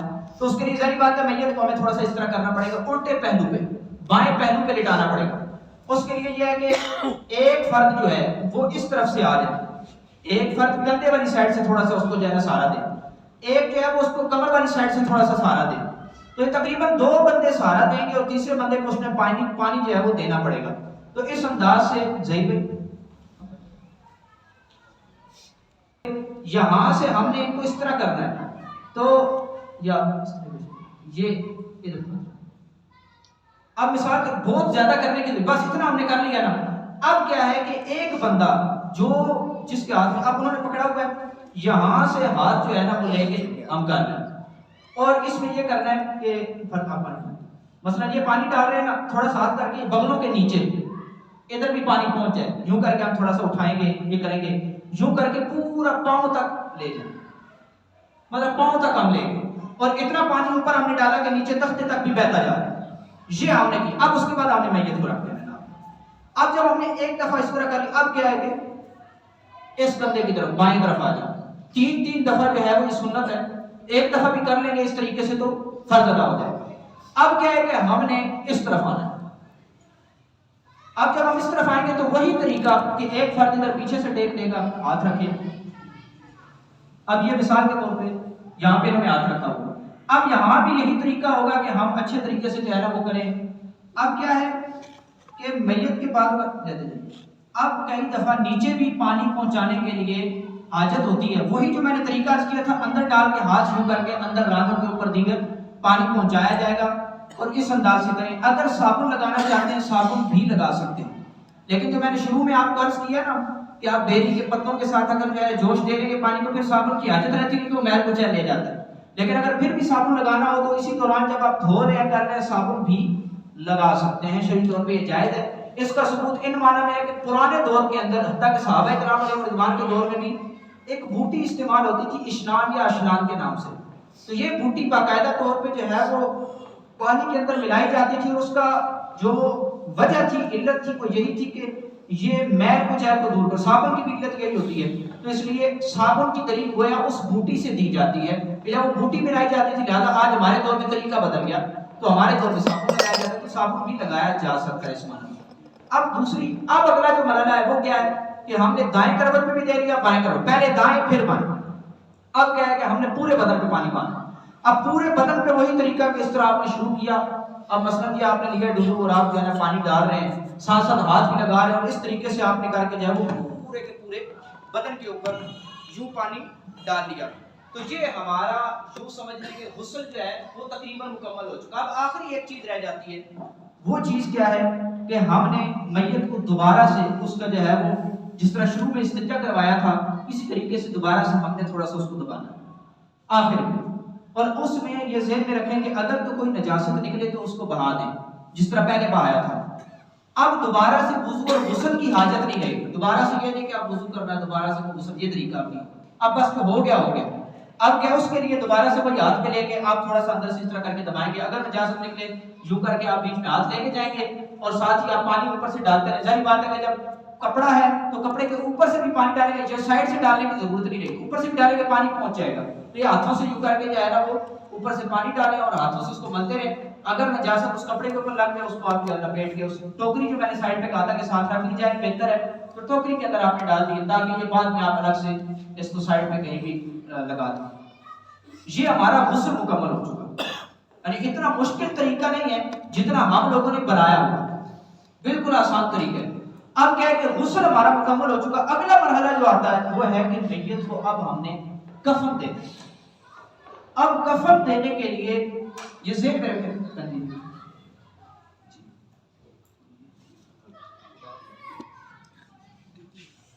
میت کو جب ہم کفن دیتے ہیں تو کفن سنت، ایک کفن کفایت بھی ہے، کفن سنت بھی ہے، اور کفن فرض بھی ان معنی میں ہے کہ ضروری جو کفن ہوتا ہے کفن ضروری بھی کہہ دیتے ہیں۔ تو کفن سنت عام طور پہ جو دیا جاتا ہے، مرد کے لیے 3 جو ہے وہ کپڑے اور عورتوں کے لیے 5 کپڑے ہیں۔ سب سے پہلا جو ہے نا کفن کے جو کپڑے ہوتے ہیں،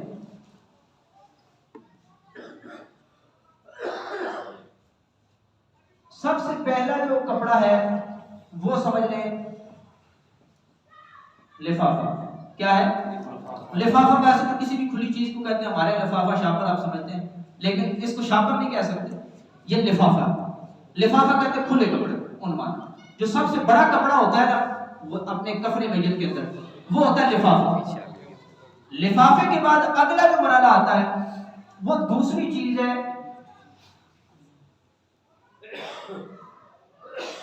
ازار۔ کیا ہے؟ کیا ہے؟ ازار۔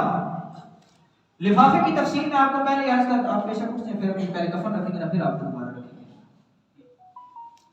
تو کفن ایک دفعہ ہم کر کے دکھائیں گے نا، پھر ان کو لٹائیں گے، پھر وہ طریقہ آپ کو کر کے بتائیں گے کیسے کفن دینا ہے۔ اب کیا ہے کہ ہم نے جو اگلی چیز ہے وہ کرنا ہے لفافہ۔ کیا ہے لفافہ؟ کہتے ہیں سب سے بڑا کپڑا جو ہوتا ہے، یہ میت کے کان سے تقریباً ایک تو اس کی چوڑائی اتنی ہونی چاہیے کہ کم از کم میت کو دائیں بائیں سے لپیٹا جا سکے۔ اگر تو کھلے بھر والا کپڑا ہو تو اس میں آسانی سے ہو جاتا ہے، اور اگر جو چھوٹے بھر والا کپڑا ہے تو اس کے لیے پھر یہ ہوتا ہے کہ بیچ میں آپ سلائی لگا کے اس کو بڑا کر سکتے ہیں، تو اس طریقے سے بھی کئی جگہ کیا جاتا ہے اور اس کی اجازت بھی ہے، تو اس طریقے سے کیا جاتا ہے۔ تو اب کیا ہے، میں اس کی تفصیل عرض کرتا ہوں۔ لفافہ ہم نے کتنا بڑا کرنا ہے؟ چوڑائی میں تو ہم نے کہہ دیا کہ اس کو میت کو فولڈ کیا جا سکے، اور لمبائی اس کی اتنی ہوگی کہ کم از کم اوپر سے بھی گرہ لگائی جا سکے اور اسی طرح پاؤں والی سائڈ سے بھی گرہ لگائی جا سکے، یعنی کم از کم 1-2 بالش بندہ اوپر سے چھوڑ دے، اور یہ گرہ جو ہے نا وہ کام آتی ہے جب میت کو آپ رکھتے ہیں، تو اس وقت بھی آپ کو کام آتی ہے، جب اٹھاتے ہیں یا پھر آپ میت کو ادھر دفنانے کے لیے رکھتے ہیں تب آپ کو آسانی ہوتی ہے اس سے۔ تو لفافہ کتنا بڑا ہوگا؟ میت کے قد سے 1 بالش بڑا، کتنا بڑا؟ کتنا بڑا؟ اور 1 سے 2 بالش بھی ہو سکتی ہیں، اس میں کوئی مسئلہ نہیں، اور چوڑائی اس کی کتنی ہونی چاہیے جس میں میت کو لپیٹا جا سکے۔ یہ ہو گیا لفافہ۔ لفافے کے بعد جو اگلا کپڑا آتا ہے وہ ازار۔ ازار میت کے بالکل قد کے برابر ہوتا ہے۔ اب جب سلا سلایا کفن اگر آ جائے کئی دفعہ ازار بھی بڑا ہوتا ہے، اب میت کے قد کا ظاہر بات ہے کئی دفعہ چھوٹا قد ہے، وہ بنا بنایا جو کفن ہے وہ تو بڑے بندے کے حساب سے بنا دیتے ہیں، تو آپ پھر کئی دفعہ ادھر مسائل مان رہے ہوتے ہیں۔ اگرچہ کفن اس طرح بھی دے دیا تو وہ ٹھیک ہے، آپ کا فرض پورا ہو گیا سارے معاملات، لیکن یہ ہے کہ مسنون کفن کا یہ طریقہ ہے جو ہمارے ساتھ ہے۔ تو ازار کہتے ہیں بالکل میت کے برابر، اور اس کی چوڑائی وہی ہے جو ہم نے لفافے کی عرض کی ہے کہ اس کو لپیٹا جا سکتا ہے۔ اگلی چیز آ جاتی ہے نمبر 3، قمیص۔ کیا ہے؟ قمیص۔ جیسے ہم قمیص کا کہتے ہیں، بس میت کی قمیص میں اور ہماری قمیص میں فرق کیا ہے کہ ہمارے یہاں باقاعدہ طور پہ یہ جی کف وغیرہ اور یہ ہاتھ ہوتے ہیں اس کے، اور اسی طرح جو ہے نا وہ یہ سلائیاں یہ لگی ہوتی ہیں، یہ سارا سلسلہ ہوتا ہے، یہ کٹ لگا ہوا ہوتا ہے، یہ والا سلسلہ نہیں ہوتا میت کے کفن میں، سیدھا کھلا کپڑا ہوتا ہے، بس اس میں قمیص اس کو کیا کہتے ہیں کیونکہ اس کی جو لمبائی ہے نا وہ یہی ہوتی ہے کہ آگے پیچھے سے وہ تقریباً آدھی پنڈلی کے برابر، آدھی پنڈلی، یہ جو گھٹنے ہیں اور یہ جو ٹخنے ہیں، گھٹنے اور ٹخنے ان کے درمیان میں یہ جو حصہ بن جاتا ہے یہ پنڈلی بن جاتی ہے، تو یہ آدھی پنڈلی کے درمیان، یہ آدھی پنڈلی تک جو ہے نا یہ ہوگا سر، اگر جو ہے وہ کوئی آدمی یہ گھٹنوں تک بھی کر لیتا ہے تو ٹھیک ہے پھر بھی ہو جائے گا، لیکن یہ ہے کہ قمیص آدھی پنڈلی تک ہونی چاہیے سنت میں۔ تو یہ ہم نے جو ہے وہ 3 کپڑے سن لیے۔ عورت کے جو کفن ہے نا اس کے اندر 2 چیزیں اور بھی ایڈ ہو جاتی ہیں، ایک تو اس میں ہے اوڑھنی، کیا ہے؟ اور ایک ہے سینہ بند۔ اوڑھنی آپ اس لفظ سے سمجھ گئے ہوں گے، اوڑھنی عام طور پہ عورتیں کیا اوڑھتی ہیں، نقاب کوئی اس طرح کا حجاب ہوتا ہے، تو اوڑھنی سے مراد ہوتی ہے وہ کپڑا ہوتا ہے کہ جو عورت کے چہرے پہ ڈالا جاتا ہے، اور یہ دیکھ لیں دین اسلام عورت کو کتنا ایک لحاظ سے پردے کی تاکید فرما رہا ہے کہ جو عورت دنیا سے چلی گئی ہے اب بھی اس کے پردے کے احکام بیان ہو رہے ہیں، عورت بے شک جان پردہ نہیں بھی کرتی تھی لیکن میت میں اس کو پھر بھی دے رہے ہیں، یہ عادت ہے، اور وہاں پہ وہ بے بسی ہے، وہاں پہ یہ بھی نہیں کہہ سکتی کہ نہیں نہیں میں نہیں کرتی، تو اس لیے یہ اسلام بیان کر رہا ہے۔ اب یہ اوڑھنی جو ہے یہ نارمل جو کمر سے تقریباً جو ہے وہ شروع ہوگی اور اس انداز سے بالکل آگے سینے تک، اور اس کی جو چوڑائی ہوگی وہ اس کے نارمل جو ہے یہ 1 کان کلو سے دوسرے کان کلو تک، یعنی نارمل جو کر کے جو آ جائے اتنی اس کی چوڑائی ہوگی، تو وہ جب اس طرح رکھی جائے گی آپ کو رکھ کے ویسے وہ بھی بتا دیں گے تاکہ آپ کو سمجھ آ جائے۔ اگلا سینہ بند۔ سینہ بند جو ہے یہ سینے کے اوپر اور بالکل کمر سے اس طرح آ رہا ہوتا ہے کپڑا، یہ اس طرح رکھا جاتا ہے عورت کے، یہ سب سے اوپر کپڑا ہوتا ہے مانا جب اس کو لپیٹتے ہیں، تو یہ نارمل جو ہے وہ سینے سے لے کے آدھی ران تک، یعنی ران تک یوں سمجھ لیں یہ کپڑا ہوتا ہے، یہ پورے کے پورے جو ہے نا یوں سمجھ لیں کہ مرد اور عورت کے کفن کی تفصیل ہے، مرد کا یہ کفن ہے اور عورت کے کفن میں یہ 2 چیزیں اور ایڈ ہوتی ہیں، یہ پورا کفن ہے۔ اب اس کی تفصیل ہم یہاں پہ سنیں گے، یعنی اگر کوئی اس کی تصویر بھی بنا لیتا ہے اور ہماری گفتگو کو یاد رکھتا ہے تو انشاءاللہ اس کو جب وہ تصویر کو دیکھے گا اس کو کبھی خاکہ دے میں آئے گا ہاں یہ کرنا ہے، ہم میری بات ہے ساری تفصیل لکھ کے نہیں بیان کر سکتے، اور لکھنا یہاں پہ مقصد بھی نہیں ہے، پریکٹیکل کر کے بتانا مقصد ہے۔ اب ہم نے جب ایک ہم نے کپڑا جھوم کر کے بڑا لے لیا، مثال کے طور پہ یہ سب سے بڑا کپڑا ہے، اب یہ مثال یہ جو ہے نا یہ بڑا ایک لیتے ہیں فرض ہم کر لیں گے ہم اس کو کاٹیں گے نہیں، ٹھیک ہے، ہم اس کو فی الحال کاٹیں گے نہیں کیونکہ یہ پتہ نہیں کس کا کپڑا ہے، ہمیں تو نہیں پتا واللہ والا، تو اس لیے ہم اسے کاٹ نہیں گئے، ویسے ہم ان کے اس کے مطابق بنا دیتے ہیں۔ اب مثال کے طور پہ یہ سب سے بڑا کپڑا، یہ ہم نے سب سے پہلے جو ہے نا، اب ہم پھٹے پہ اس لیے کر رہے ہیں، عام چرپائی پہ بھی کیا جا سکتا ہے، اس کے لیے طریقہ کار یہ ہو کہ آپ نے جو چرپائی جس میں آپ نے رکھنا ہے عام طور پہ میت پہ جس میں جنازہ آپ پڑھیں گے اس کا، تو اس کو ساتھ آپ لا کے رکھ لیں۔ اب سب سے پہلے آپ نے جو ہے نا کفن دینے سے پہلے کفن کی تیاری سب سے بڑی چیز ہوتی ہے۔ آپ نے ایک کپڑا جو ہے وہ کھلا بھرا کر لے آئیں گے اور تھان پورا لے آئیں گے، تو آپ نے ایک کپڑا وہ اتنا کاٹ لینا ہے کہ میت کا آپ نے سائز لے لینا ہے، میت مثال کے طور پہ 5 فٹ کی، آپ اس کا سائز کسی دھاگے سے بھی لے سکتے ہیں، ویسے ناپ سکتے ہیں، یا کپڑا ساتھ رکھ کے بھی آپ کر سکتے ہیں، تو آپ نے اس سے ایک دو بالش فالتو جو ہے وہ کر لیا۔ اب ایک سب سے بڑا کپڑا آپ نے کاٹ لیا، پھر آپ نے دوسرا ایک کپڑا لیا، نہیں ٹھیک ہے کاٹنا ہے، یہ مثال کے طور پہ دوسرا کپڑا، سب سے پہلا جو بڑا کپڑا اس کو کیا کہتے ہیں؟ کیا کہتے ہیں؟ کیا کہتے ہیں؟ لفافہ۔ تو ہم نے یہ سب سے بڑا کپڑا کاٹا، اس کو کیا کہیں گے؟ اس کو آپ نے سب سے نیچے رکھنا ہے، جب آپ نے کفن دینا سب سے نیچے رکھنا ہے۔ اس سے اگلا جو میں نے نمبر وائز لکھا ہے، اگلا ازار، کیا ہے؟ اس کا کسی کو پتا ہے جو اٹھ کے بتا سکے کہ اس کا لمبائی کتنی ہوتی ہے؟ کسی کو پتا ہے؟ جی میت کے قد کے برابر، میت کے قد کے مطابق جو اس کی لمبائی ہوگی، چوڑائی وہی عرض کر دی جس میں لپیٹا جا سکے۔ اب فرض کر لیں ہم اس کو یہاں سے تھوڑا، یہ ہم نے مثال کے طور پہ فولڈ کر لیا، یہ بتانے کے لیے کہ یہ ہم نے کاٹ دیا ہوا ہے، یہ ہم نے ازار تیار کر لیا۔ اب یہ ازار جب ہمارا تیار ہو گیا، اس کو بھی ہم نے اس کے بالکل نیچے والے کپڑے کے چوڑائی کے حساب سے برابر تھا تو ہم نے اس کے مطابق کر کے لگا دیا۔ اب اگلی جو چیز آتی ہے وہ کیا ہے؟ کیا آتی ہے؟ اب یہاں پہ عورت کا جب آئے گا نا معاملہ، تو عورت کے معاملے میں ہم نے سب سے نیچے جو بچھانا ہے وہ ہم نے سینہ بند بچھانا ہے۔ عورت کی جو آئے گی اس میں سب سے پہلے ہم نے سینہ بند بچھانا ہے، وہ ہم نیچے ادھر سینہ بند بچھائیں گے، جب ہم عورت کو آخری لپیٹیں گے تو وہ جو سینہ بند ہوگا وہ اس کے سینے سے لے کے اور اس کے ران تک ہوگا، تو وہ یوں کر کے جب لپیٹا جائے گا تو وہ آخری کپڑا اتنا سا اس کے اوپر لپیٹا ہوگا۔ سمجھ آ گئی؟ تو یہ صرف ہمارا متعلقہ اس لحاظ سے مسئلہ نہیں، مرد کا فی الحال سیکھ رہے ہیں تو لیکن ضمناً آپ کا عرض کر رہا ہوں، سب سے نیچے ہم نے سینہ بند رکھنا ہے، اور عورت کے کفن کے اندر جب سب سے آپ لفافہ سینہ بند رکھا، پھر آپ نے لفافہ رکھا، اندازے سے یوں رکھنا ہے کہ سینہ بند اس اندازے سے کہ اس کی ران تک اور یہ سینے تک یہ سارا آ جائے، اس اندازے سے ہم نے رکھنا نیچے، اور اس سے بھی نیچے جب مرد کا ہو چاہے عورت کا ہو، آپ کوئی وہ جو ہے نا اس طرح کی جو ہے یوں سمجھ لیں کوئی کپڑا یا کوئی بھی ایسی چیز رکھ لیں تاکہ میت کو اٹھانے میں بعض اوقات وہ پھر معاون ہوتی ہے، جیسے آپ کوئی بھی چادر نما ایسے کر کے رکھ لیتے ہیں، تو وہ بے شک چادر آپ رکھ لیں، آئیے کرتے ہیں ہو گیا یہ۔ اب ہم نے نیچے یہ کپڑا رکھ لیا، کوئی بھی کپڑا جو ہے نا یا ایسی کوئی چیز رکھی جاتی ہے جس میں ہم میت کو جب اٹھائیں گے تو اس میں آسانی ہو جائے گی۔ تو عورت کا سب سے پہلے ہم نے سینہ بند نیچے اس طرح رکھ لیا، اس سے نیچے ہم نے یہ والا کپڑا رکھا تھا، پھر ہم نے اوپر لفافہ رکھا، پھر ہم نے یہ ازار رکھا۔ اب عورت کے ہم نے جو ہے نا یہاں پہ اس اندازے سے ہم نے اوڑھنی رکھنی ہے کہ اس کی کمر سے یوں لے کے شروع ہوگی اور یہاں سے آگے تک وہ جاری ہوگی، وہ آگے تک اس لیے جاری ہوگی، وہ ہوگی اتنی چوڑائی میں، جب ہم اس کو یہاں پہ رکھیں گے تو وہ پیچھے سے کپڑا پڑ کے اس کے منہ کے اوپر آ کے سینے پہ آ جائے جب ہم اس کو لپیٹیں گے۔ پھر اس کے بعد اب دوبارہ مرد کے کفن، اب آگے برابر برابر ہے سارا معاملہ، آگے ہم نے اب قمیص رکھنی، کیا رکھنی ہے؟ کیا ہے؟ یعنی اگر عورت کے کفن کو دیکھیں تو مرد کے کفن کی یہ نمبرنگ ہے، عورت کے کفن کی نمبر 1 یہ، نمبر 2، نمبر 3، نمبر 4، نمبر 5، یہ پھر ترتیب ہو جائے گی، سمجھ آ گئی؟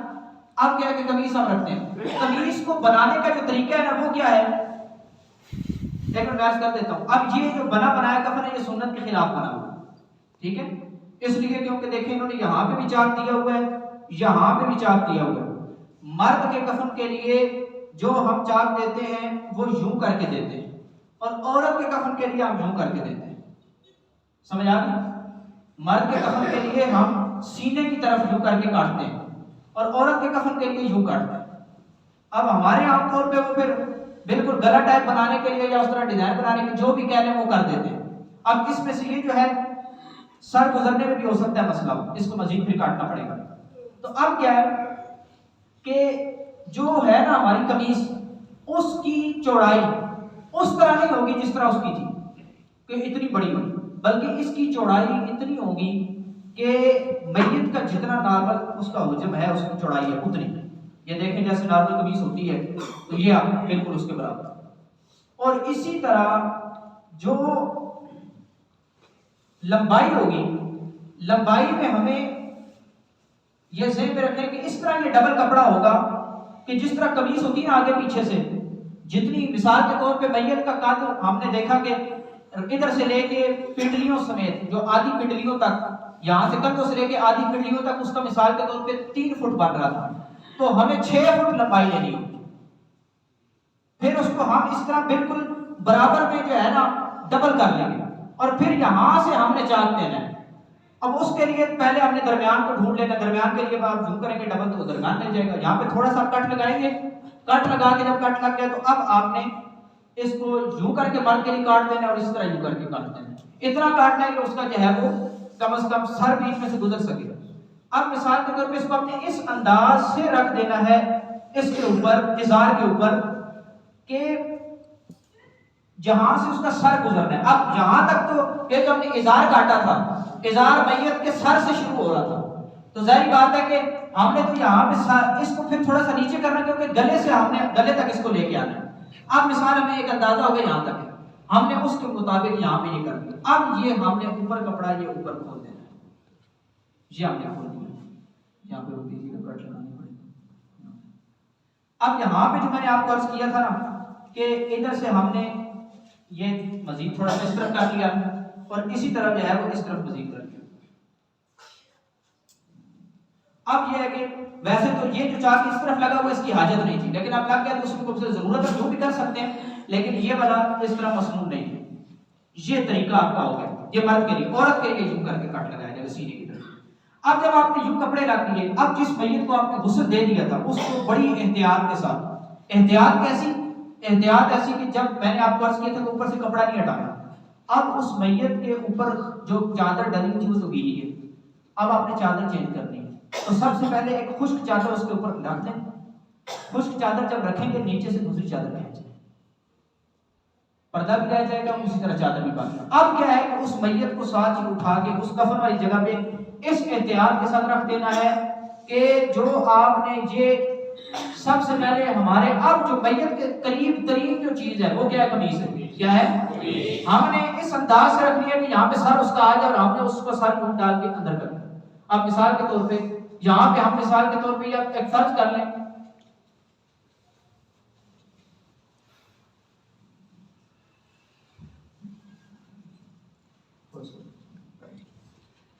اب یہ ہے، اب جب یہ ہوا تو ہمیں بعض کا سر تھوڑا اٹھا کے یا کچھ ایسے کر کے یہ اب ہم نے اوپر سے وہ کپڑا دے دیا، سمجھ آئی؟ وہ جو پوری کی پوری چیز تھی جو ہم نے بنایا تھا وہ پورا آ گیا، یہ ہماری کیا ہو گئی؟ کیا ہو گئی؟ یہ قمیص ہے، یہ دیکھا بالکل یہ آدھی پنڈلی تک تقریباً یہ تھوڑی سی بڑی ہے کیونکہ وہی بتایا تھا کہ کل کا جب حساب نہیں ہوگا تو یوں ہی ہوگا۔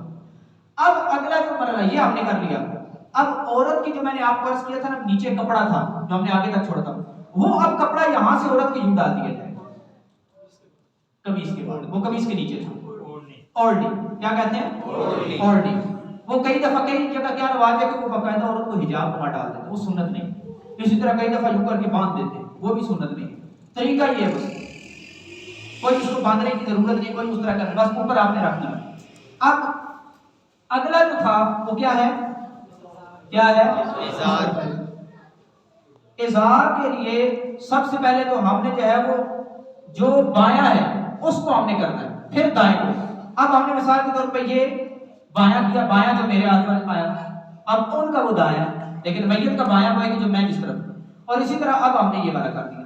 اب یہ کھلا بار نہ ہونے کی وجہ سے ہو سکتا ہے یہ دیکھیں تھوڑا سا مسئلہ ہے، لیکن اس کو کور کیا جا سکتا ہے۔ یہ اب ہو گیا، اب یہ تو ہو گیا ہے، کدھر پہنچا؟ ازار سے۔ اب اگلا رہ گیا ہے لفافہ، کیا ہے؟ اب لفافے کے لیے یہ ہم نے تو ایک جو سمجھے رف سے اندازے سے ڈالا ہے، جب ہم اس وقت کریں گے تو میت کا اس لحاظ سے خیال کیا جائے کہ وہ سارے غیر پورے طریقے سے ادھر کپڑا زیادہ ہے ادھر تھوڑا ہے نا، تو اس طریقے سے ہم اس وقت قیاس کریں گے۔ اب یہ بھی آپ نے پہلے الٹے ہاتھ والی جو ہے نا ادھر سے آپ نے کرنا ہے، پھر اسی طرح سیدھے ہاتھ والا یہ آپ نے کر دیا۔ اب کیا ہے کہ آپ کے پاس کوئی ایسا کپڑا یا آپ ویسے بھی باندھ سکتے ہیں اور یہاں پہ ویسے بھی آپ کوئی چیز سے جو ہے نا اس کو کر سکتے ہیں، یہاں سے آپ نے باندھ دیا وہاں سے باندھ دیا۔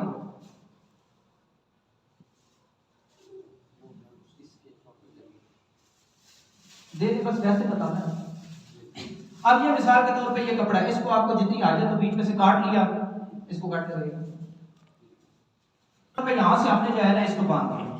اب یہ ویسے ہم بالکل اس طرف دکھانے کے لیے ہم نے کر دیا، اسی طرح وہاں سے باندھ دیا۔ اب یہ سمجھے کہ ہم نے غسل بھی دے دیا، ہم نے کفن بھی دے دیا۔ اب اگلی جو چیز آتی ہے وہ کیا ہے کہ ہم نے اب ذریعہ بات دفن کرنے کے لیے اتارنا ہے۔ پہلی بات چرپائیوں کے مختلف طریقے ہوتے ہیں، کئی چرپائیوں سے دونوں طرف سے کھلتی ہیں، کئی چرپائیوں سے ایک طرف سے کھلتی ہیں اور ان کی کوئی اوپر نیچے والی سائڈ نہیں ہوتی، دونوں ہی برابر ہوتی ہیں۔ تو اس کے لیے آپ نے میت کو پہلے ہی چرپائی کے ایسے طرز پہ ڈالنا ہے، کیونکہ میت کو قبر میں جب اتارے تو میت کو قبر میں اتارتے ہوئے سنت طریقہ یہ ہے کہ اس کو قبلہ کی جانب سے اتارا جائے۔ فرض کریں یہ قبر ہے تو اب میت کو ہم یہاں سے ایسے کر کے اتاریں قبلے کی جانب سے، اگرچہ پاؤں والی سائڈ سے اتارا، وہاں سے اتارا، یہاں سے جائز ہے، لیکن سنت کی ادا ہو۔ تو اب کیا ہے کہ ہم نے وہ جب ان کو یہاں پہ لایا تھا غسل سے کفن دینے کے لیے، تو یہ جو کپڑا تھا اس کو ہم نے نیچے رکھا ہوا تھا، اب یہ نیچے ہی ہے ابھی تک۔ ہم نے جب اس کو لایا تھا یہاں سے اٹھا کے کچھ نے ادھر سے ہاتھ سے اٹھایا، پاؤں سے اٹھایا، یوں کر کے ہم کیا وہ ان کو اس اوپر چرپائی کے اوپر لے آئے تھے، ہم نے کفن دے دیا۔ اب کفن دینے کے بعد ہم نے چرپائی کے اوپر اس چیز کا لحاظ کیا کہ اس سائڈ سے ہم نے چرپائی کو اس انداز سے رکھنا ہے کہ بالفرض ایسی چرپائی ہے جو اس سائڈ سے کھل رہی ہے۔ ہم نے چرپائی کو اس طریقے پر جب رکھا تو ہم نے میت کو اس انداز سے رکھنا ہے کہ میت جب وہاں پہ آئے تو اس سائڈ سے کھلے۔ اگر دونوں سائڈ سے کھلتی ہے جس طرف سے مرضی آپ رکھ دیں گے تو آپ وہاں سے بہت سائڈ کھول کے رکھ سکتے ہیں۔ اور پھر یہ جب ہم نے طریقہ کر لیا، اب ظاہر بات ہے کہ اگلا مرحلہ یہ آتا ہے کہ ہم جب لے کے جاتے ہیں اس میت کو تو جنازے کی طرف ہم جاتے ہیں، جنازہ پڑھنا، جنازہ پڑھنے کا طریقہ بھی ہم انشاءاللہ عرض کرتے ہیں۔ پھر جنازہ پڑھنے کا مختصر میں طریقہ بھی آپ کو عرض کر دیتا ہوں، ٹھیک ہے؟ ابھی جو ہے نا میت بلکہ میت کو پہلے جو ہے نا وہ اتارنے کا طریقہ بتا دیں، جنازے کے بعد میں کرتا ہوں کیونکہ یہ فارغ ہے۔ تو اس میں کیا ہے کہ ہم نے جو ہے وہ میت کو جب اتارنا ہے تو پہلے تو جو پرہیزگار آدمی ہوں، نیک آدمی ہوں، ان کو چاہیے وہ اتاریں۔ اولا تو کوئی قریبی رشتہ دار ہو، قریبی رشتہ دار کی علت یہ ہے کہ قریبی رشتہ دار بیٹا ہے اپنے باپ پہ رحیم ہو کر رحم کرے گا، ظاہر بات ہے وہ شفقت کرے گا۔ تو میت پہ ظاہر بات ہے شفقت وہ زیادہ کرے گا کہ جس کے دل کے اندر رحم ہوگا، یا تو نیک پرہیزگار آدمی کے دل کے اندر رحم ہوگا یا پھر قریبی رشتہ دار اس کے بھی ہوگا۔ اگر کوئی قریبی نہیں اتار سکتا پھر یہ کہ دور والے بھی اتار سکتے ہیں۔ اسی طرح میت اگر عورت کی ہے تو اس کو یہ ہے کہ قریبی رشتہ دار اتارے اور محارم اس کے اتارے، لیکن اگر کوئی محرم نہیں ہے تو پھر یہ کہ نامحرم بھی اتار سکتے ہیں۔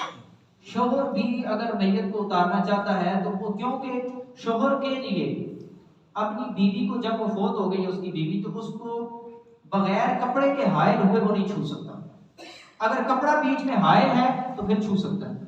آپ اتنا اندازہ لگائیں، ہمارے یہاں تو وہ ایک مسئلہ بھی مشہور ہوتا ہے کہ عورت کے جنازے کو گدا بھی نہیں دے سکتا شوہر، بالکل غلط مسئلہ ہے۔ عورت کے جنازے کو شوہر گدا بھی دے سکتے جب پوری عوام دے سکتی ہے تو شوہر کا کیا قصور ہے؟ اسی طرح جب سارے کے سارے افراد جو ہے وہ ایک نارمل افراد ہوتے ہیں، نیک لوگ ہیں، وہ ٹھیک ہے وہ دفنا رہے ہیں، وہ اس عورت کو اتار رہے ہیں، ٹھیک ہے پردے کا لحاظ کرے سارے کام کا۔ جب ایک اجنبی آدمی بھی وہ عورت کو نیک پرہیزگار ہے تو یوں کر کے رکھ سکتا ہے قبر کے اندر، اس شوہر کا کیا قصور ہے؟ وہ بھی رکھ سکتا ہے شریعت طور پر، بلکہ نبی پاک علیہ السلام سے کئی ایسے ثابت بھی ہے ازواج میں سے کسی کو ہوتے ہیں، تو اس لیے بالکل یہ دیا جا سکتا ہے۔ تو مطلب عورت کو مرد بھی اتار سکتا ہے، بس یہ کہ بغیر حائل کے چھو نہیں سکتا۔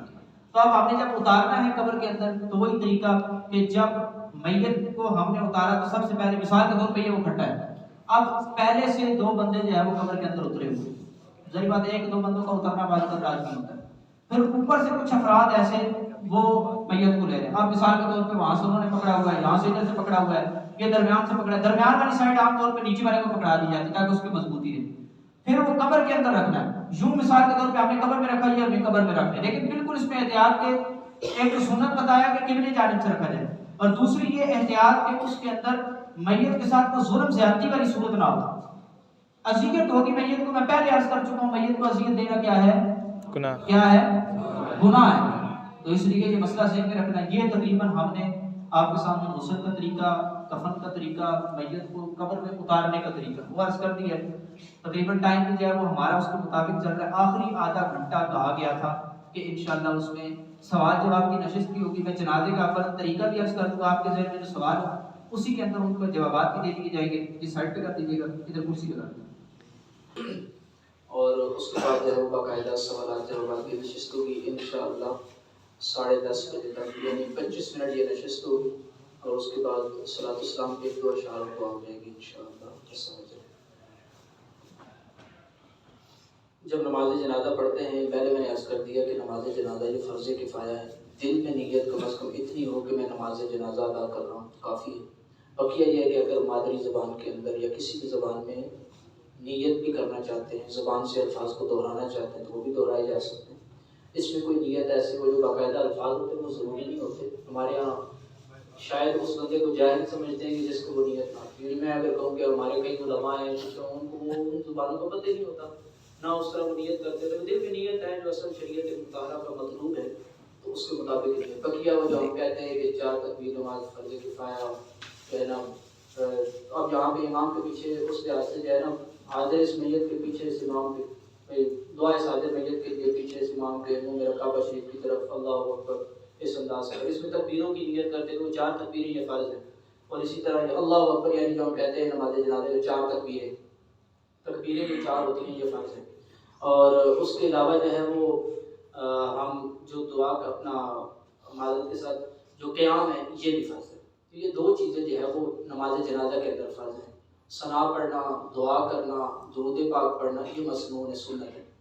تو سب سے پہلے ہم نے جب نماز جنازہ پڑھنی ہے تو امام صاحب عام طور پہ طریقہ بھی بیان کر دیتے ہیں، میں بھی یہاں پہ عرض کر دیتا ہوں کہ جب امام صاحب آپ کی صفحے بنا لیں، بہتر ہے کہ 3 صفحے ہوں، 1 صفحے تاک عدد ہو، لیکن 3 صفحے بنانا زیادہ بہتر ہے تاکہ فرمایا کہ 7 آدمی بھی ہوں تو پھر بھی 3 صفحے بنا لی جائیں. اس کے لیے کیا طریقہ ہوگا؟ پہلی صف کے اندر 3 بندے، دوسری صف کے اندر جو ہے وہ 2 بندے، تیسری صف میں 1 بندہ. اس کی فضیلت حدیث پاک میں ہے کہ جس بندے کے جنازے کے اوپر 3 صفحے نماز ادا کریں، فرمایا کہ اللہ تعالیٰ اس کی وجہ سے اس بندے کی بخشش فرما دیتا ہے.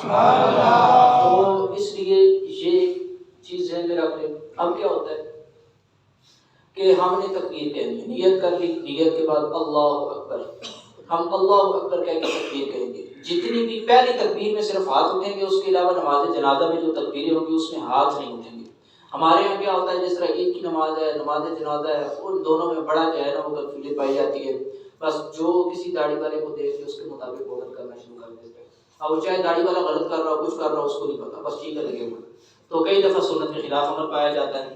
تو نماز جنازہ کی جو تکبیر ہوگی اس میں ہاتھ نہیں اٹھانے. پہلی تکبیر ہوگی اللہ اکبر کہہ کے، امام صاحب آپ بھی اللہ اکبر کہہ کے جب وہ شروع کر دیں گے. تو یہ ہمارا پہلا 4 تکبیریں کہہ رہے ہیں جو فرض ہے، اور اس میں 4 ہی تکبیریں ہیں. یہی جو ہے نا احادیث طیبہ سے ثابت ہے.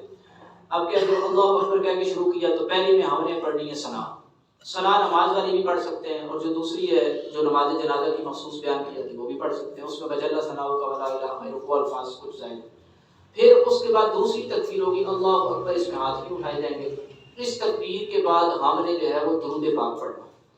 درود پاک آپ درود ابراہیمی بھی پڑھ سکتے ہیں، کوئی سا بھی درود بھی پڑھ سکتے ہیں، ہو جائے گی سنت آپ کی ادا ہو جائے گی.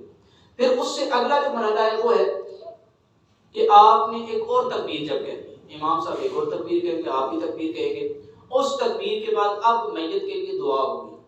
اب وہ دعائیں مختلف ہیں، احادیث میں تو بہت زیادہ دعائیں ہیں، یعنی 20-25 جیسے کے لگ بھگ دعائیں ہیں. حتیٰ کہ اعلیٰ حضرت رحمۃ اللہ تعالیٰ علیہ آپ نے یہ وصیت فرمائی تھی کہ میرا جنازہ وہ پڑھائے کہ جس کو وہ ساری دعائیں آتی ہیں. تو مفتی امجد علی اعظمی صاحب رحمۃ اللہ تعالیٰ علیہ نے جنازہ پڑھایا تھا، صاحب بہار شریعت. انہوں نے جو ان کو ساری دعائیں آتی تھی جو حدیثوں کے اندر تھی، تو آپ نے وہ ساری کی ساری اس کے اندر پھر پڑھی تھی. تو وہ کافی پھر ظاہر بات ہے طویل دعائیں. تو ہمارے یہاں مختصر وہ دعا پڑھی جاتی ہے میت کے لیے. نابالغ کی الگ دعا ہے، بالغ کی الگ دعا ہے. مرد و عورت بالغ ہو تو ان کی ایک ہی دعا ہے، لیکن نابالغ بچی اور بچہ ان کی دعائیں مختلف ہیں، وہ دعا پڑھیں گے، پھر اللہ اکبر کہہ کے جب تکبیر کہی جائے گی تو یہاں پہ ہماری جو ہے نا وہ ایک اور غلطی جو پہلے میں نے عرض کی کہ غلطیاں پائی جاتی ہیں، وہ کیا ہے کہ یہاں پہ کئی لوگوں کا طریقہ مختلف، ہاتھ باندھے رکھتے ہیں۔ مسنون طریقہ یہ ہے کہ جب چوتھی تکبیر کہی جائے گی ہاتھوں کو کھول دیا جائے گا، اس لیے کیونکہ جب بھی کسی رکن میں کچھ پڑھنا ہے تو وہاں پہ آپ نے ہاتھ باندھنے، جب نہیں پڑھنا تو پھر ہاتھ نہیں باندھنے۔ جیسے آپ عیدین کی نماز پڑھتے ہیں تو عید کی نماز میں جس تکبیر کے بعد آپ نے کچھ بھی نہیں پڑھنا ہوتا آپ وہاں پہ ہاتھ نہیں باندھتے، جہاں پہ پڑھنا ہوتا ہے وہاں پہ ہاتھ باندھتے ہیں۔ مثال کے طور پہ امام صاحب پہلی رکعت کے اندر نماز عید میں 3 تکبیریں کہتے ہیں، پہلی تکبیر کہتے ہیں ثنا پڑھنے کو سورہ فاتحہ سے پہلے تو وہ پہلی تکبیر کہتے ہیں تو ہاتھ کھول دیتے ہیں، دوسری تکبیر کہتے ہیں ہاتھ کھول دیتے ہیں، تیسری تکبیر جب کہی جاتی ہے تو اس وقت وہ ہاتھ باندھ لیتے ہیں کیونکہ انہوں نے سورہ فاتحہ پڑھنی ہوتی ہے۔ اور جب دوسری رکعت میں وہ جاتے ہیں تو اس وقت وہ کیا کرتے ہیں، پہلی تکبیر جب آخری وہ تینوں تکبیریں رکوع سے پہلے کہتے ہیں تو پہلی تکبیر میں ہاتھ کھول دیتے ہیں، دوسری میں بھی کھول دیتے ہیں، تیسری میں بھی کھول دیتے ہیں، اب نہیں باندھتے، کیوں؟ کچھ پڑھنا نہیں ہے، سیدھا بس رکوع میں جانا ہے، تو جہاں پہ کچھ پڑھنا ہے وہاں پہ آپ نے ہاتھ باندھ لے۔ تو جب تک آپ نے جس تکبیر میں کچھ پڑھنا تھا آپ نے ہاتھ باندھے ہوئے تھے، نماز جنازہ کے اندر بس ہاتھ تکبیر میں اٹھانے نہیں تھے، لیکن اب جب اگلا مرحلہ آیا تو اس میں آپ نے اب چونکہ کچھ بھی نہیں پڑھنا تھا تو اللہ اکبر جیسے امام صاحب کریں گے امام صاحب سمیت سارے مقتدی ہاتھوں کو کھول دیں گے۔ اب دونوں سلام اس حالت میں پھریں گے کہ آپ کے ہاتھ کھلے ہوئے ہوں گے۔ ہاں ہمارے یہاں کیا ہوتا ہے، یا تو دونوں ہاتھ باندھے رکھتے ہیں، جب سلام ایک طرف پھرتا ہے تو یوں ہاتھ کھولتے ہیں، دوسری طرف پھرتا ہے پھر دوسرا ہاتھ کھولتے ہیں۔ دوسرا ایک طریقہ ہمارے یہاں کیا رائج ہے کہ جب سلام پھیرے گا تو اس وقت دونوں ہاتھ بندھے، دوسری طرف سلام پھیرتے پھر دونوں ہاتھ کھولتے ہیں۔ تو یہ طریقے دونوں سنت کے خلاف ہیں۔ سنت طریقہ یہ ہے کہ جب آپ اللہ اکبر و تکبیر کہی جائے گی تو بغیر ہاتھ اٹھائے بس دونوں ہاتھوں کو کھول دے گا، ہاتھوں کو کھول دیا، اب آپ السلام علیکم ورحمۃ اللہ ایک طرف سلام پھر دوسری طرف سلام پھیرے۔ یہ نماز جنازہ کا طریقہ ہے۔ اور اس میں ایک چیز میں آپ کو عرض کرتا چلوں، ہمارے یہاں بالکل وہ جیسے ہوتا ہے نا لکیر کے فقیر بنے ہوتے ہیں، غائبانہ نماز جنازہ یہ جائز نہیں۔ ہمارے یہاں جب ایک کو سیاسی ہو تو کچھ ہو تو وہ جناب ایک نہیں متعدد جنازے ہو رہے ہوتے ہیں، اور متعدد جنازوں سے یاد ہے بھائی ہمارے یہاں تو وہ سیاسی نہ بھی ہوں تو ہمارے گلی محلوں کے اندر بھی ایک جنازہ یہاں پہ ہوگا، ایک جنازہ جناب فلاں جگہ پہ ہوگا، اولیاء بھی وہاں پہ موجود ہوتے ہیں۔ یہ ذہن میں رکھیں کہ ولی میت وہاں پہ موجود ہے اور اس نے اجازت دے دی ہے یا خود جنازہ پڑھ لی ہے۔ اب ہمارے کیا ہوتا ہے کہ وہ اجازت بھی دے دیتے ہیں لیکن خود نہیں پڑھتے، ٹھیک ہے آپ پڑھا دیں ہم وہاں پڑھ لیں گے۔ تو یوں اگر اجازت دے دی اس کے بعد اولیاء میت بھی دوبارہ جا کے جنازہ نہیں پڑھ سکتے۔ جنازے کا تکرار ڈبل جنازہ پڑھنا یہ جائز نہیں ہے، ایک ہی دفعہ جنازہ ہے بس۔ تو ہمارے یہاں یہ صرف نبی پاک علیہ الصلوۃ والسلام کی یہ خصوصیت ہے کہ حضور علیہ الصلوۃ والسلام کا جب جنازہ مبارک ہوا تو اس میں ایک تو وہ یہ والا جنازہ نہیں تھا جیسے ہمارے یہاں دعائیں پڑھی جاتی ہیں، وہ جنازہ کیا تھا، حضور علیہ الصلوۃ والسلام کی 3 دن بدن اقدس حضور کا وہاں پہ رکھا رہا، 3 دن تک، اور 3 دن فرشتے بھی مختلف فوجیں اور اس کے علاوہ صحابہ کرام کے مختلف افراد آتے تھے اور بس حضور علیہ الصلوۃ والسلام پر درود و سلام پڑھتے جاتے تھے۔ یہ صرف حضور علیہ الصلوۃ والسلام کی کہ ایک نہیں کئی دفعہ ہوا، لیکن عام بندوں کے لیے یہ حکم نہیں۔ اس کے علاوہ بقیہ آپ کے سوال کا بھی ٹائم جاری بات ہے، اس میں دیکھوں